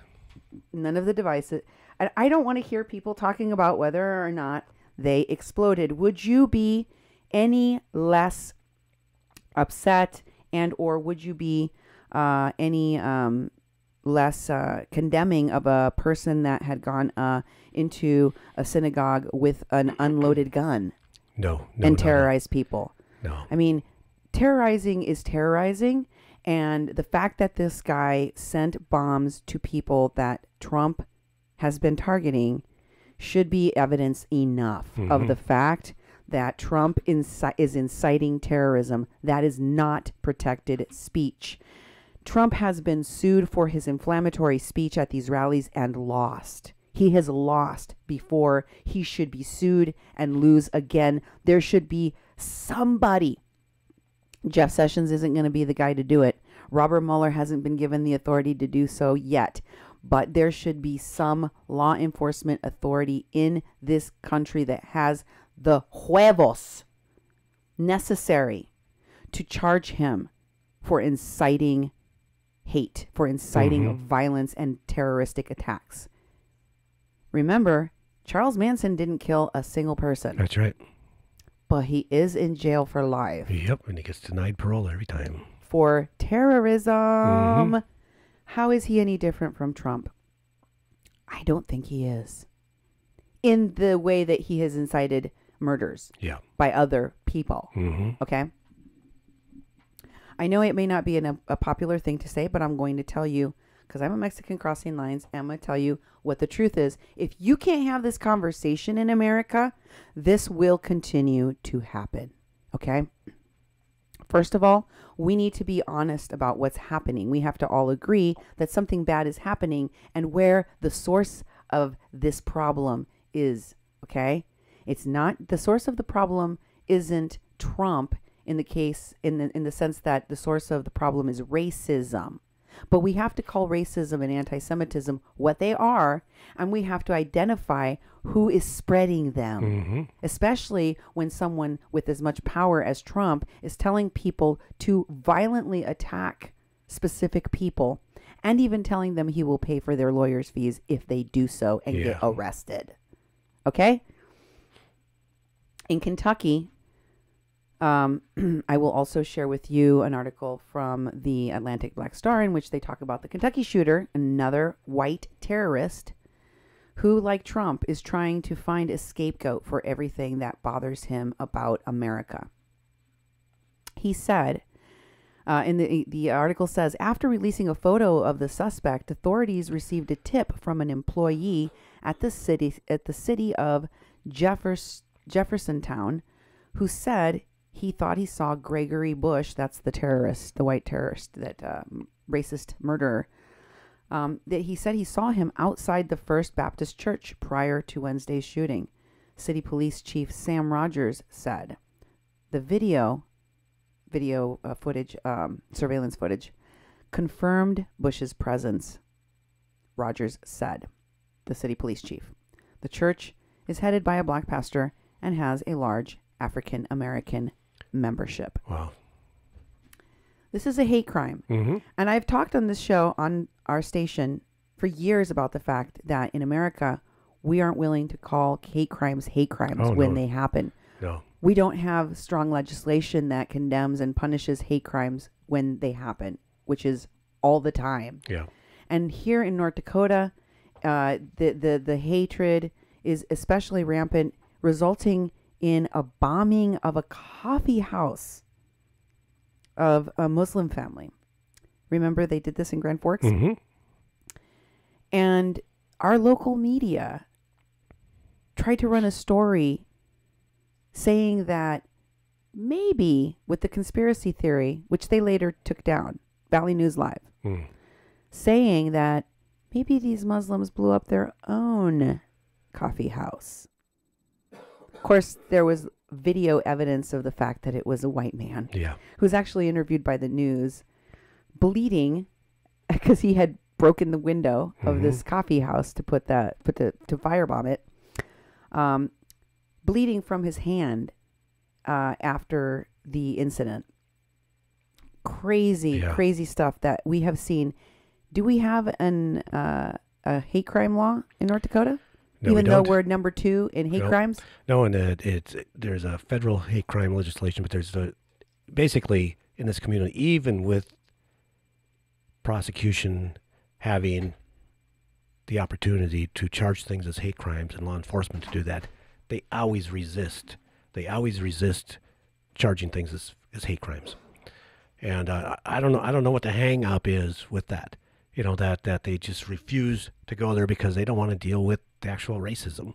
They don't want to deal with the oppression because hate crimes also cover LGBT, communities.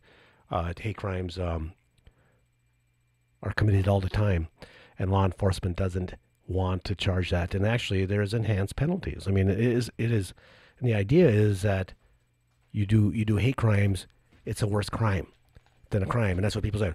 Well, a crime is a crime. Why do you need a hate crime on top of the crime? This is because it's based on hate. And we're looking at punishing hate.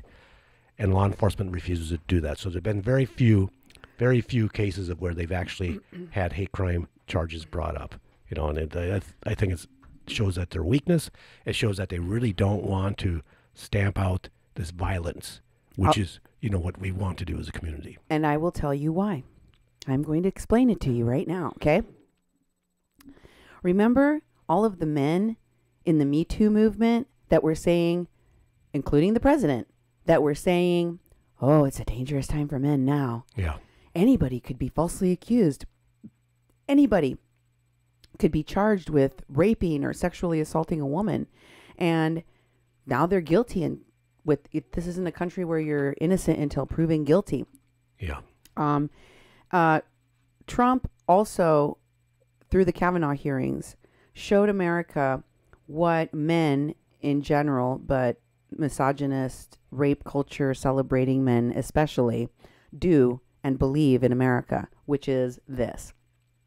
If you don't have the evidence and or you obstruct the process by which a woman can bring forth a complaint of sexual assault, harassment, or rape, as long as there is no final determination of guilt, there was no assault.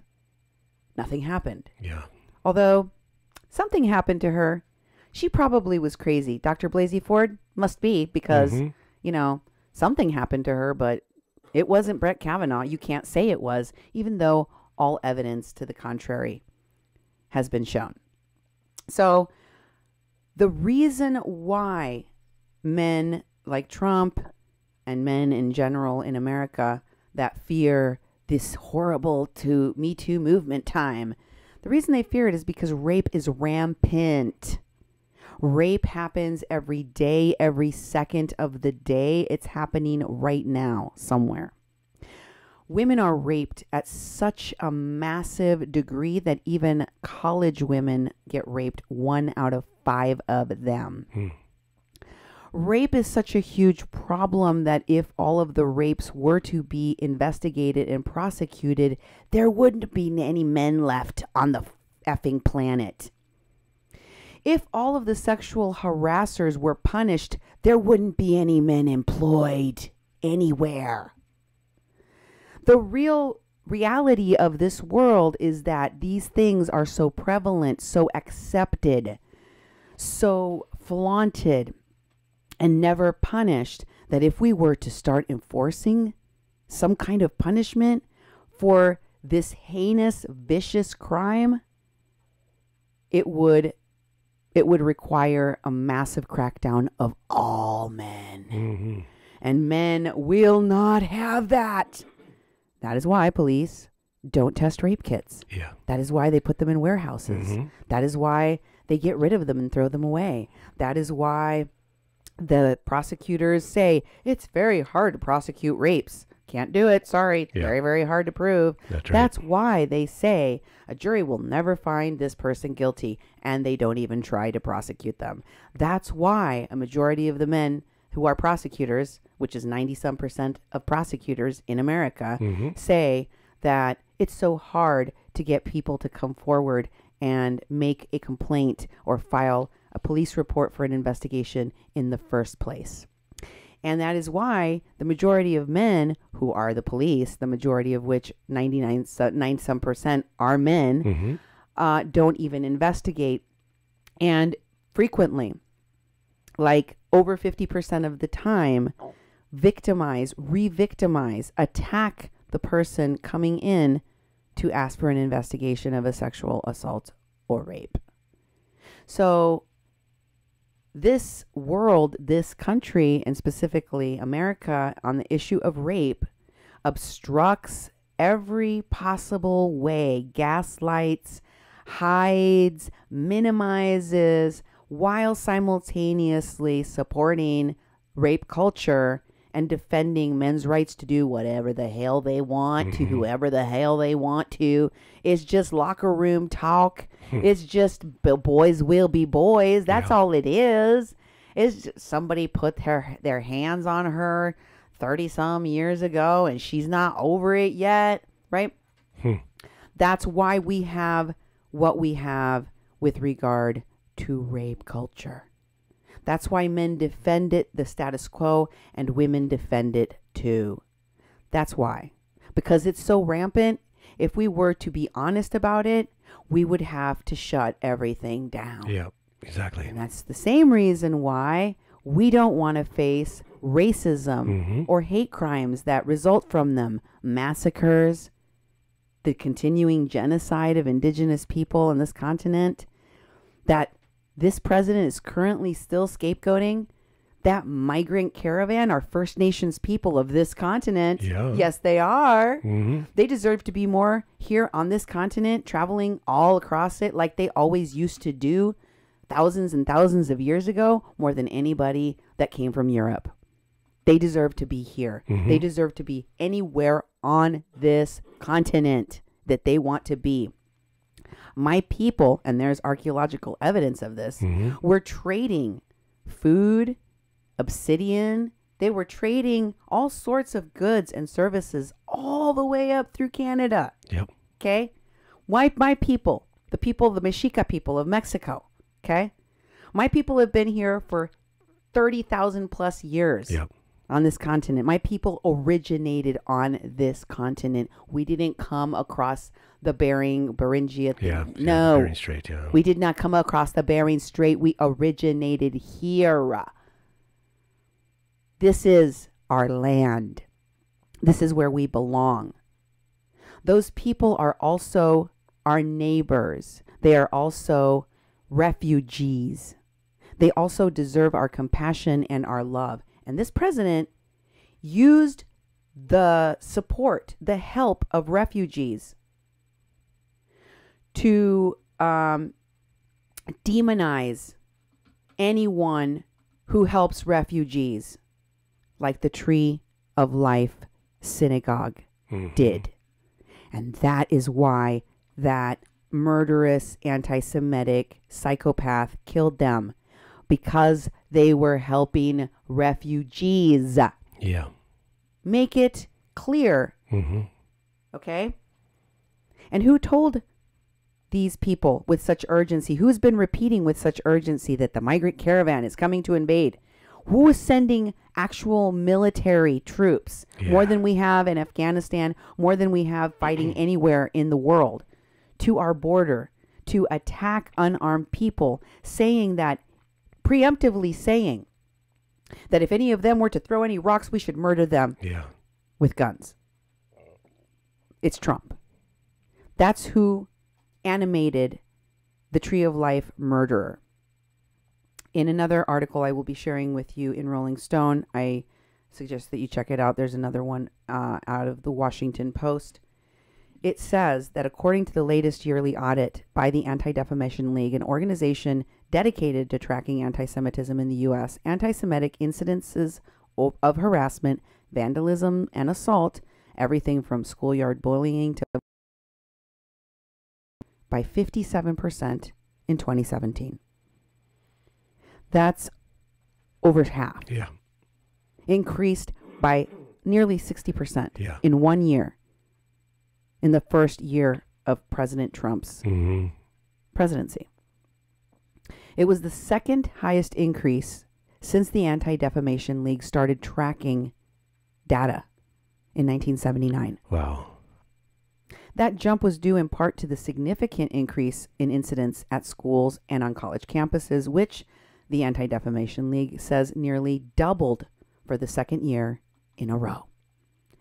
Incidents in Jewish institutions, including schools, community centers, museums, and synagogues, also doubled, with 342 anti-Semitic incidences in 2017. That's up from 170 instances in 2016. You know, and it's shocking to really think about how breeding the violence keeps on getting bred. More and more violence, normalizing the violence, you know, the hatred. You know, it's I had a gentleman tell me, like, 20 years ago, he said, we're going to end up like Nazi Germany. I see all the signs. And I'm like, no way. Look at this. Look at the hatred. Look at the hatred, and the people complicit. People become complicit. They believe this stuff. They start regurgitating the Trump points, and the hatred and the fear. And to look at what's actually happening in our communities, the violence against people and people tracking that, it's a big wake-up call. It's something we should really be looking at, and it's not. There you go, Sarah Huckabee Sanders. How do you spin that into something positive about the economy? All the hatred. It has to be talked about. Yeah, and they don't, and then, they keep lying. Sarah Huckabee Sanders keeps lying for President Trump to spack the fight that Americans want answers. Exactly. And to spack the fight that we are seeing very plainly that the number of hate crimes is spinning out of control. is snowballing out of control.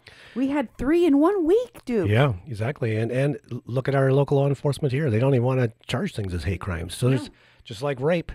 There's a bunch of hate crimes that are being committed that aren't being reported. They aren't being pursued. I know, and nobody wants to deal with their own Nazis at home. That's right.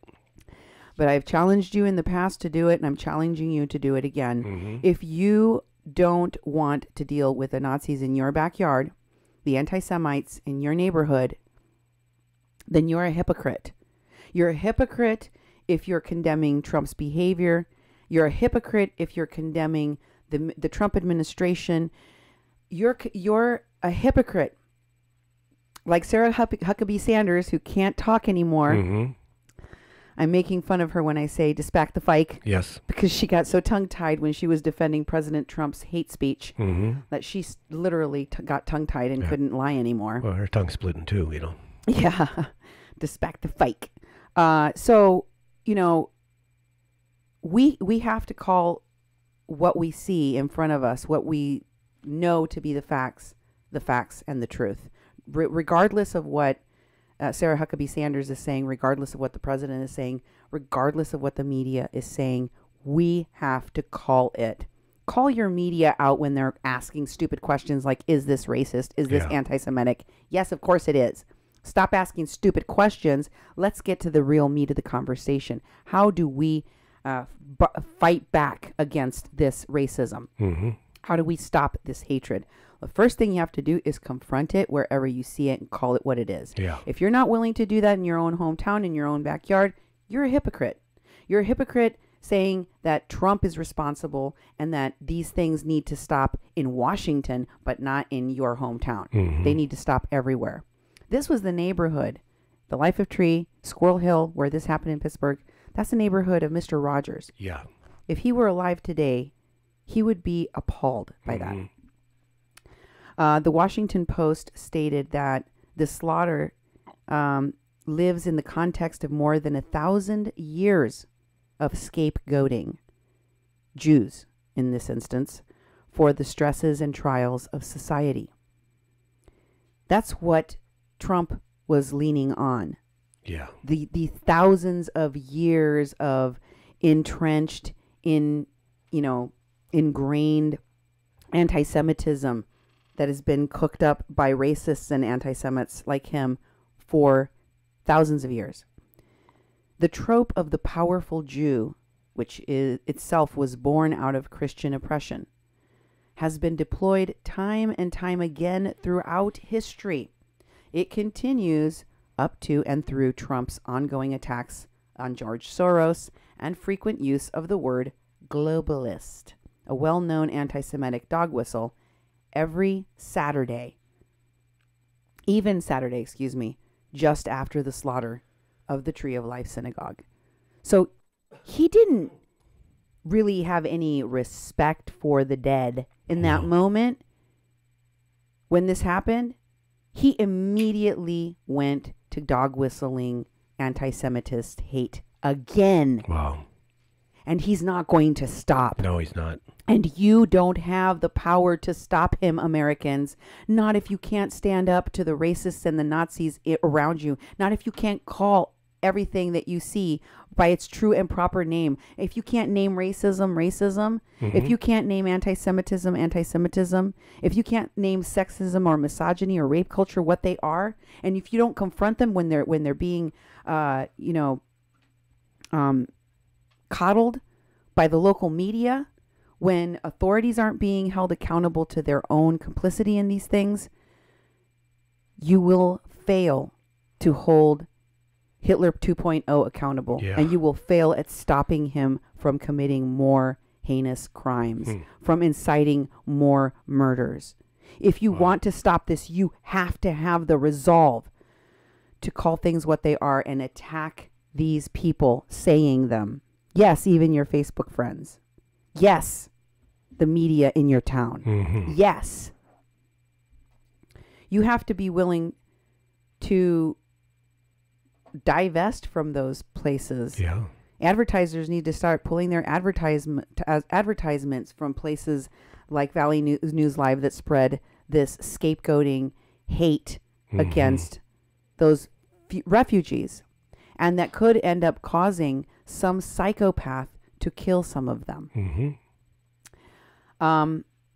And I wanted to talk to you a little bit about my friend Avi, she's been on this show before. He's the one I was telling you all that is also Jewish and came to talk to me before these massacres occurred because he wanted my advice on, I think he just wanted me to talk him down about his anxiety over how bad things were. Yeah.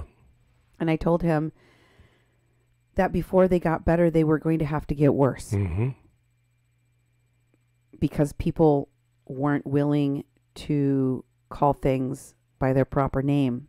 I said people are still having a discussion on television right now about whether or not the mega bomber is the result of Trump. People are still trying to have a discussion about whether or not people should blame Trump for what the mega bomber did. We are not close to having the kind of empathy, the kind of honesty, not our media, not ourselves, to have the kind of conversations necessary to hold people like Trump accountable. We're nowhere close. So unfortunately, more people are going to have to die. Unfortunately, more tragedies are going to have to occur. And it's going to have to be massive enough to hit people where they live before they will start to change. And unfortunately, that means that people from vulnerable communities are going to suffer the most. Never thinking for a minute, never knowing that it would be his community next. Yeah. And I called him in the aftermath of what occurred to, just reach out and be a support and, check in on my friends. And I saw that he posted something that I think is really important. I'm going to read it. It's from his Facebook page, and it has to do with giving people a pass, forgiving people. I read to you an article that I found to be great. I shared it on my my public page, Cindy Gomez-Schempp, is it? Oh, at Cindy Gomez-Schempp. At Cindy Gomez-Schempp, my public page. If you want to go and check it out there, I put a couple of articles for you to check out about forgiveness and how you forgive someone. And, everybody is trying to give Trump a pass and Sarah Huckabee a pass and all of these Republican racists and bigots like Steve King that have been spewing anti-Semitist, Nazi hate, white supremacist, nationalist hate, all during the week that President called himself a nationalist, by the way, and then divorcing themselves from these terrorist attacks and not being held accountable, not being punished or, excoriated in some way by the public or by the media. And I think that it's a bunch of hogwash that folks are, defending this white politeness that the woman that was giving Cesar Sayoc, his former manager, a pass for all the horrible things that he's done and that he did, including driving around with headless mannequins in the back of his truck. And, it was filthy in there. She said he had a bunch of food wrappers in there. And it looked like, a serial killer's van. Yeah. She said it smelled really bad. He was really a pig, apparently. Like something had died in there. She said that when he drove her home once, when she was getting a ride, she was looking for all the exits because she was afraid of what he might do to her. Like she feared that he might kill her.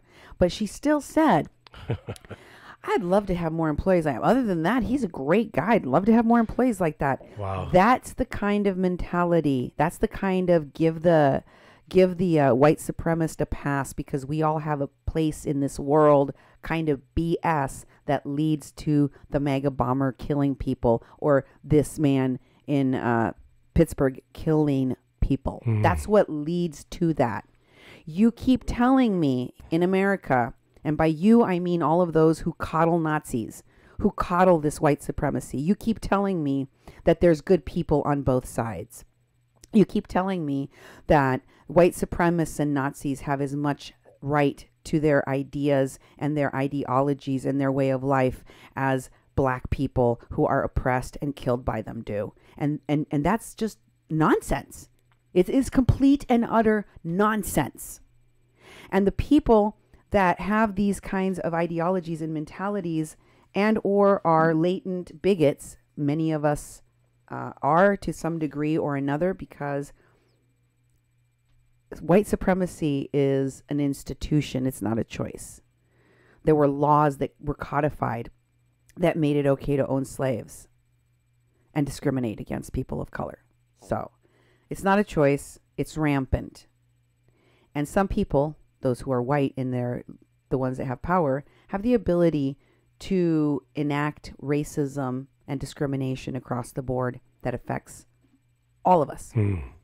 So Avi was talking about what you really need to see in a person in order to give them a pass, in order to forgive them, in order to you bring them back into the fold, you know? And this is what he said.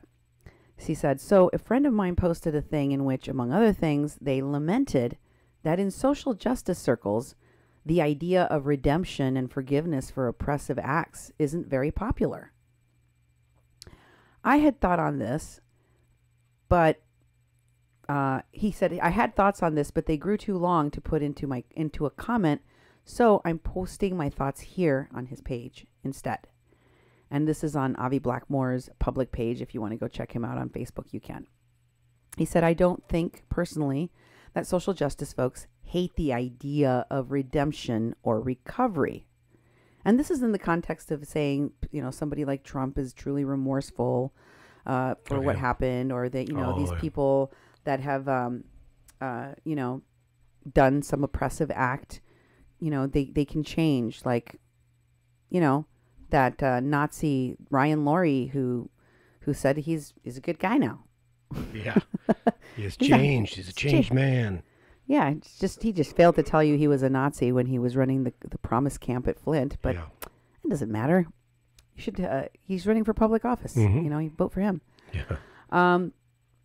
So, you know, there's a pushback from folks like him that have rebranded themselves that say, look, I felt bad for a minute or whatever.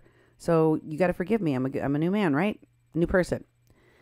Avi says that he doesn't personally think social justice folks actually hate the idea of redemption or recovery. He does think, though, he said, I do think a lot of folks in the social justice community are wary of it because that narrative is so fetishized by the right wing, and because of how easy it is for someone who's done harm to claim that they are changed or that they're trying to change. Redemption and forgiveness are wonderful things, but the real things require work, hard work, on the part of the wrongdoer. What we see in a lot of our society is a cheap version of redemption. Cheap redemption is where the wrongdoer makes a show of how they know they did wrong and they must change. And then everyone says, oh, it's so inspiring to see real repentance. And then let them off the hook. They don't end up having to actually do any work to change. I think it's especially common because many conservative Christians are addicted to this whole and they saw the light and were saved narrative. That they actually crave being able to offer that kind of cheap forgiveness as a kind of high. Being in a position to offer forgiveness to someone in this sense is a kind of power also, after all. And getting off on having that power over another person is a well-known phenomenon. Besides, it fits in with their religious narrative of seeing the light and being saved, you know. But Avi goes on, I don't think it's just a matter of a particular religious narrative. Put simply, the cultural narrative we have on forgiveness is entirely bass-ackwards. Forgiveness, the real thing, is a dialogue between the wrongdoer and the wronged. And it requires the wrongdoer to make real effort at some form of restorative justice. Depending on how severe the wrong was, this may be a simple conversation, or it may require a great deal of psychological work and a lot of time and effort. And most importantly, it requires real change on the part of the wrongdoer. Going back to business as usual afterwards is an indication that the process failed. So, just to interject here, Trump going on television and saying that the massacre of these people at the synagogue is horrible, and then going out and dog whistling anti-Semitic globalist things and Soros terms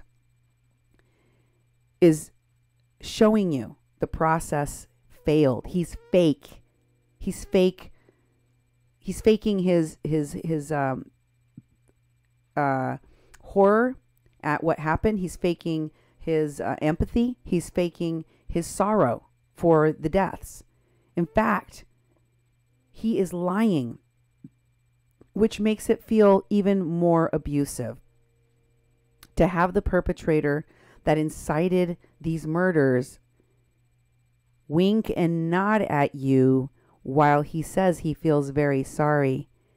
And you, as one of the members of a minority community that is being affected by and targeted by this violent hatred, is just left to point at that and go, did anybody see him wink? Did anybody see him nod? Did you catch that? Yeah. It was fake. He's enjoying this. Oh, he expects more. He expects more of it to happen. You know, he's basically setting it up for more of the same to happen. You know, because, you know, and we have to realize that. We have to plainly see that. And he doesn't want you to be able to call him what he is, a monster. And Sarah Huckabee Sanders doesn't want you to be able to call her what she is, a monster. They want to sit behind their platitudes and their thoughts and prayers and say, oh, we don't want any of this to happen, while they simultaneously muddy the waters and gin up the hate at the same time. Okay, going back to Avi's post. But in our culture, too many people view forgiveness as a get-out-of-jail-free card. They have the get-out-of-jail-free card that they can wave around to say, see, I was forgiven. That means I no longer bear any responsibility for what I already did. Worse, the cultural pressures are on the wronged person to forgive the wrongdoer, rather than on the wrongdoer to seek forgiveness in a meaningful way. We have to stop giving a pass to people like Trump. First of all, we have to hold him accountable and call him a racist, anti-Semitic hate monger that he is. Yeah. And Sarah Huckabee Sanders and anyone in his administration and anyone within the GOP that are doing the same. But secondly, we also have to say, nah, that's performative. You are fake. You're acting as if you care about what is happening to Jews or what's happening to immigrants. You pretend that you love some black people, but the truth is you're lying. You don't care, and you're ginning up hatred that is violent and will kill more people. Okay, so going back to this, he says, it is a very abusive dynamic. I agree. This is the most important thing I need you guys to understand. And I agree with Avi. I've been saying a lot of this. I mean, he and I talked about how we need to expect more from other people that that wrong us, right? And I just love the way that he put it. He said, cultural pressures are on the wronged to forgive rather than the wrongdoer to seek forgiveness in a meaningful way. And it is a very abusive dynamic, one that serves to institutionalize abuse and power. If the oppressed are obligated to forgive, that relieves the oppressor of any obligation to change. I think that this mismatch is the source of the misunderstanding. It's not that people who work for social justice are unwilling to forgive. It's that oftentimes the askers are looking for the cheap stuff and not the real thing. What did you think of that? Well, it's really deeply in that article you read. It even goes into deeper where there's examples, video, and he's right. It takes a lot. It takes a lot for a person to actually change and actually to make those changes in behavior. I think I unplugged something down here. Sorry about that. But I think that Avi's right on. And he's someone who I've observed that he's doing a lot of work. He's doing a lot of work to try to change things. And when it comes to supremacy, there's a lot of redemption. There's a lot of things that one has to do to start liberating themselves from being a supremacist. And as me being a white male, growing up in white male society, it's like a whole lifetime of redemption and change that I have to do. And it all comes back to, how do I deal with that? And also when you hurt people, and also when you harm people, and how you deal with that. We don't have a very good society that really has us talk it out and really put the blame and really analyze what's going on. It's just like, just say you're sorry. Okay, I'm sorry. I'm sorry. I don't really mean it, but I'm sorry. Well, good. You said you're sorry. Go. Like little kids, you have to say you're sorry, but you have to truly be sorry, and that's a huge change. And we don't demand that from people that commit harms on society, because we have accepted in society that for a person to feel embarrassed, like, when they get caught, that means that's the same thing as knowing that what they did was wrong. That's the same thing. It's not. But in society, we have already accepted that when a person is caught and they feel bad, that means they also know it was wrong, and it doesn't. And as this slippery slope has been getting convoluted to the point where we don't hold people accountable anymore, in the moment that we catch someone and they feel bad, we already forgave them and gave them a pass for what they did. Exactly. Is what leads us to Trumps, people like him, people without any empathy, and people who don't feel like they did anything that they need to ask for forgiveness from. Look at Trump. He will never apologize for anything he's done wrong. That's for sure. He will never even acknowledge he did it. And he'll lie about that he did. The book Fear by Robert Woodward, in that book he said that he talked about what Trump considered his greatest mistake since he's been president. Do you know what it was? No. Well, do you remember when there was a Nazi protest that was met by, Antifa type anti-protesters against the Nazis, that this car was driven into the group of protesters and a woman was killed? Yeah. After that massacre occurred, and many other people were injured. One died. After that massacre occurred, President Trump said there was good people on both sides. Yeah. Do you remember that? Oh, yeah, I remember that. People were shocked and horrified that the president, who they knew was an open racist, would admit it publicly and say, I'm not going to condemn Nazis. I like Nazis. And that's essentially what he did. And immediately his administration and people all around him said, you have to apologize for that. You have to condemn. You have to fix that. That was a mistake. You made a mistake. And the way that you fix it is by going on television and saying, I condemn Nazis. There is no place for Nazis in this country. If you are anti-Semitic, if you hate black people, then get the hell out of America. He didn't say that. No, of course not. But he had to say something like that. He had to condemn Nazis. That's what he thought. And he did it. He did it, by the way. He said that was the single greatest mistake of his administration. Really? The condemning of the Nazis. He felt that people probably think that, oh, it's because he loves the Nazis so much. He feels really bad about having to have condemned them. No, that wasn't really it. The real reason why is because he doesn't ever like to admit anything is wrong. Yep. Exactly. That's a sign of weakness to him. Hmm. That's why he made fun of people like, he made fun of Al Franken, our former Oh, yeah. Congress member, for stepping down and admitting that he had done something wrong when he, harassed those women sexually. Mm-hmm.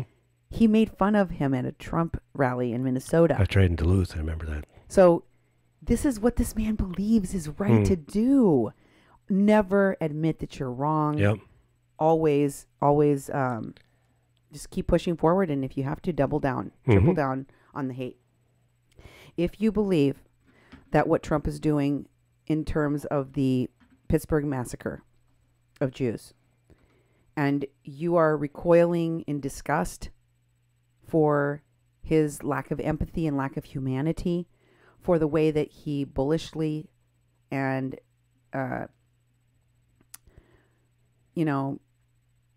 childishly inserted himself into the memorials on the first day of the burials of the victims of that massacre, despite being asked not to go, despite the fact that nobody in Congress, none of the Jewish members of the Congress wanted to accompany him. Yeah. Not the Congress members from that state. Not anyone. No one would go. And despite the fact that he was condemned for it by the people in the town with protests. All of that didn't stop him from doing what he wanted to. And claiming this, massacre and the suffering that resulted in the mourning of the people in this country for the people, the lives lost, as part of his own pain.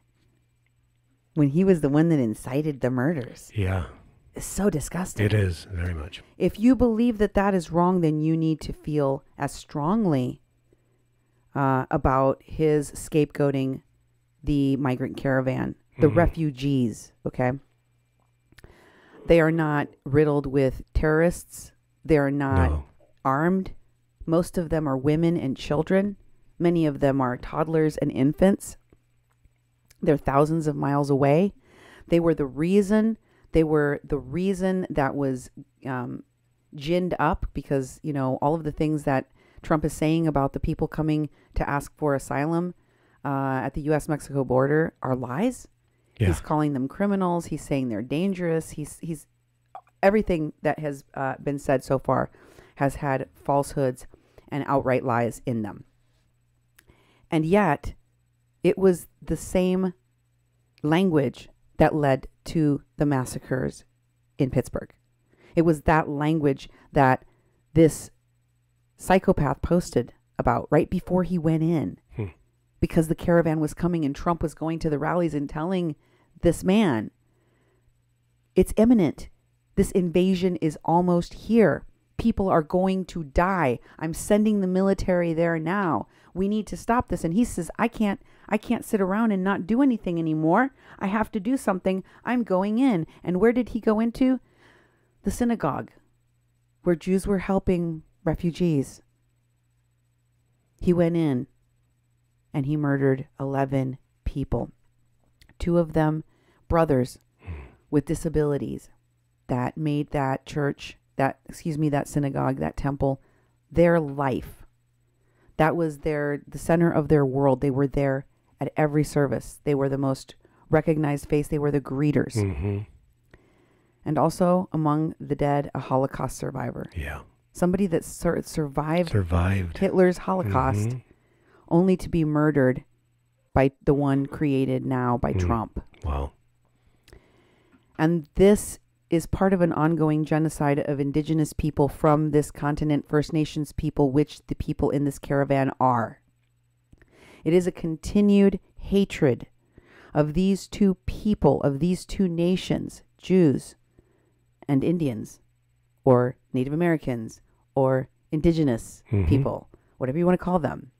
They're the people of this continent. They're the First Nations people of this continent. It is that hate that has been used by President Trump and by his administration and by many in the GOP to bring upon violence and death and hatred on these nations. I need you to confront it, educate yourselves on it, and find ways of protecting and welcoming all of these refugees that are seeking asylum. Do it with your feet, do it with your mouth, do it with your social media posts, and do it with your votes. I want to share with you some of the discussions I've seen on social media that I feel worthy of sharing. This one is from an immigration attorney named Steve Baird. This is specific to the asylum seekers. First, he says, people who present themselves at the border and request asylum are entitled to have that claim heard. His claim, he's talking about Trump, his claim that nobody is coming in is yet another statement of horrible intent. Can you read the other one first? Okay. The other Steve Baird post. Oh, I'm sorry. Yeah. I put the wrong one up. Yep. Apologize. He's talking about Trump's statements about the troops, the sending of the troops, the saying that no one will get in, that nobody, Okay. none of them, no immigrants are coming in. And also he is talking about the president's intent in saying that rocks are rifles. Okay. That if somebody's got a rock, they'll be shot dead. He's talking about intent. And he Okay. said, when politicians, but he's talking about Trump, when politicians, especially a president, makes announcements about doing things he can't possibly do. Oh, he's talking about the 14th Amendment repeal Okay. of birthright citizenship too. Yes. This is he did this right after the citizenship thing came out.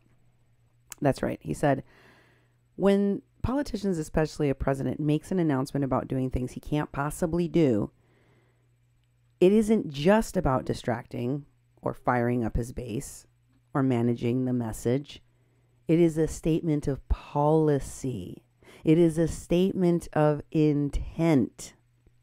No, Trump can't unilaterally end birthright citizenship, but it is still a statement of intent. It is a declaration that he will do everything in his power to strip away rights from those he feels shouldn't have them. And he can do many unilateral things to muddy the waters around someone's citizenship. It's actually already happening. I've seen it firsthand. For example, the State Department demands more evidence of your U.S. citizenship than just your birth certificate when you apply for a passport. That's a thing that's happening right now. Yeah. To brown people and black people, primarily. So, when he says these things, don't dismiss it out of hand as idiotic bluster and efforts to inspire racists to get out the vote. Because it is much more than that. And what it is should scare you. We need a Congress that will act as a check on this president until we can finally vote him out. So get out and vote. Do it today. Do it right now. This is extremely important. And he said vote blue. Yeah. We do not endorse any particular party or platform on this station, but I do not endorse Nazis. That's right. And I do agree with him because, it's really scary because Trump is doing all these executive orders and he's doing tariffs. He's doing all these things that's, he's the head of the administrative branch of government. And it's like, we remember your civics lessons. That's a third of the government. All the offices in the government have to obey him. Mm-hmm. He's the leader of the military. Mm-hmm. So he says to the military, go down to the border. They have to. And they're not gonna do a mutiny and then not obey the president. And he's having them weapon up, and he's already saying basically he's going to shoot people. Yeah. And he's giving those orders. So when it comes to him saying, well, and he lies, and he'll never admit that he lied, when he said that, well, no other country lets someone come in and have a child and they become a citizen. And it's like there's something like 23 countries that have that. No, 30-some countries. 30-some. I think 32 it's then. Well, it's a lie when he says we're the only country that does that. But he's saying these things. When doesn't he lie? Well, When he's eating or sleeping? That's right. When he's eating or sleeping. So, you know, it's policy. When he speaks and he puts these things out there, whether you're going to be, look at the constitutional law and decide, can he really do this? You'll be sitting there having that sort of argument when he's already doing the damage. And they have been deporting U.S. citizens. We have firsthand knowledge of people that's happened. There's people in detainment. People are, people coming across the border now, they were born in Texas, are getting their passports taken away when they're in Mexico and they're U.S. citizens. They can't even come back to their own country that they were born in. This has been happening.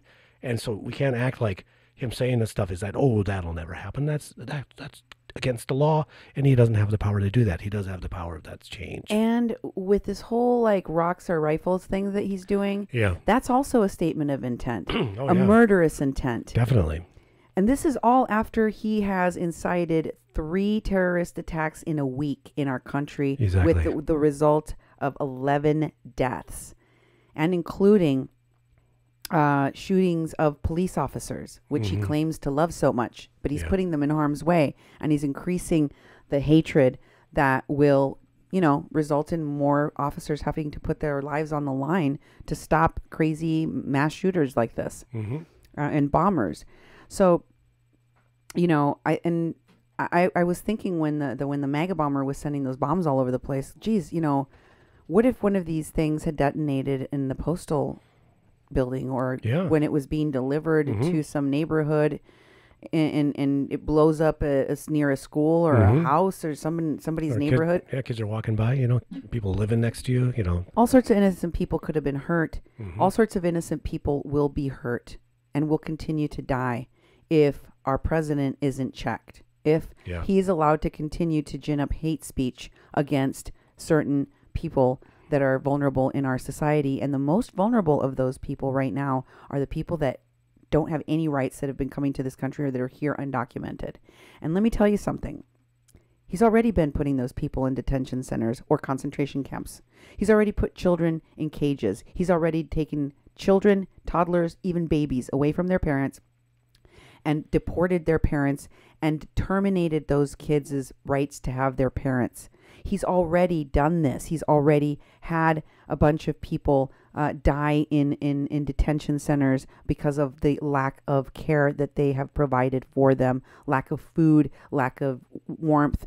All of these things have already happened. So for him to now say, shoot them on sight, he's escalating the amount of murderous intent, and he's waiting to see your reaction. He's waiting to see whether or not you'll stop him. The question remains, will you, as Americans? Or will we look back at this sad chapter in our lives, just like the Germans did when they look back at what happened with Hitler and go, well, I don't know how this happened. That's right. Because I'm telling you, this is how it happened. And here's another one of Baird's posts. This is Steve Baird, the immigration attorney. Now he's talking about the border situation and President Trump. And he says, people who present themselves at the border and request asylum are entitled to have that claim heard. His claim, Trump's claim, that nobody's coming in is yet another statement of horrible intent, not something that he is able to unilaterally do. But remember, and every time you say this, Duke, they can't do that. They can't do that. And they like, do. They do. It's not a matter of whether or not they can or can't. Laws are just words of intent put into paper. Whether or not someone enforces them is what really counts as to whether or not that law exists. It's like if there's a stop sign on a road that no one stops at, and there's no cop there that ever punishes anyone for rolling through that stop, is it a crime? No, it's not, because nobody got in trouble for it, and there's nobody to enforce the law. That's what coming here undocumented was like for my entire life, up until Obama. Up until Bush and Obama. I mean, there was a great jump in the number of detentions, deportations, and then the big push after the crime bill that the Clintons did to expand the prison industrial complex and make money off of it by privatizing prisons and detention centers. That created a massive push to create a slave state of people that you can keep in detention, whose rights that you can unilaterally ignore and take away with no one really complaining about it for years or decades at a time. And that's when all of this started.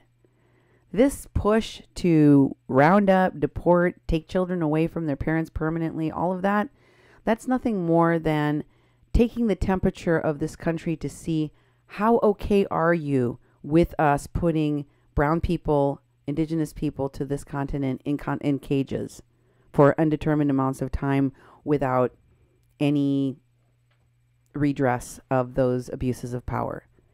What if I murdered them? Are you okay with that?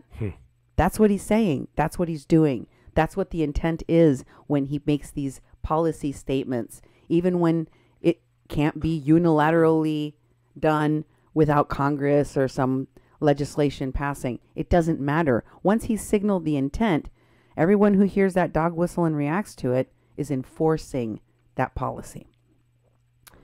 Here's the second one. He says, when we paroled asylees into the U.S. to work and support themselves while waiting for their asylum claim to be decided, there was a better than 95% rate of return to those hearings.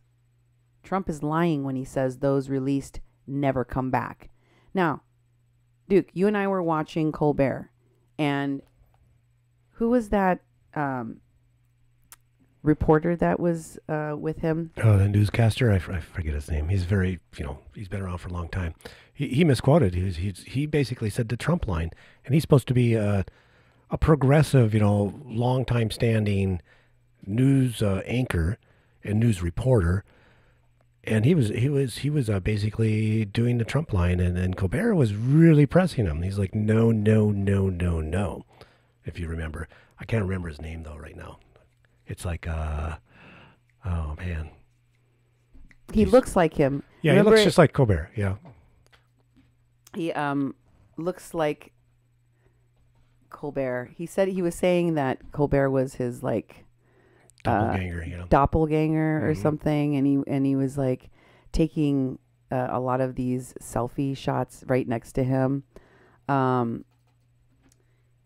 But your post is, or not your post, but Baird's post saying that the asylees are released and there's a 95% rate of return for the hearings because people are interested in getting asylum. They're putting in a request to be given shelter and be given a chance to live in this country legally. I mean, they're doing it the right way, that they're approaching a remedy in the law that can help them achieve safety and productivity. And,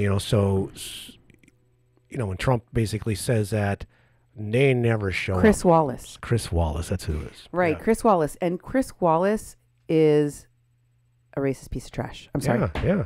From what I saw, yeah. Chris Wallace is a racist piece of trash that defends the president's racism. He's one of those people in the media that puts out, and because he is a pretty respected reporter and news anchor, the fact that he would be so rabidly racist and would repeat the Trump, completely false, made up crap as news is terrifying to me. That's one of the things that we really, and he could tell when he was on Stephen Colbert. Colbert was like, I'm going to fact check you on what you just said about how most of the people that we let out on parole to wait for their asylum hearing just disappear, because he said only 10% of them come back. Yeah.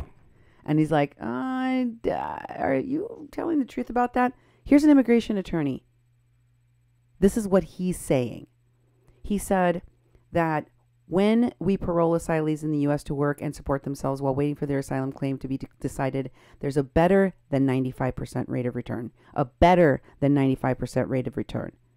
That man lied to a great degree, and he is Chris Wallace. Mm-hmm. And he was caught out. What did he do when they went to commercial? They fact-checked him, and they brought in a little card with the correct statistics, telling Chris Wallace that he was over 60% wrong about what he had just said. He tore it up. he took it, grabbed it out of Colbert's hand, and he ripped it out of Colbert's hand. Ripped the thing up, and he laughed the whole time. He's like, ha, ha, ha, ha, ha, ha, ha. I'm like, God, this guy is crazy. This Wallace guy is crazy.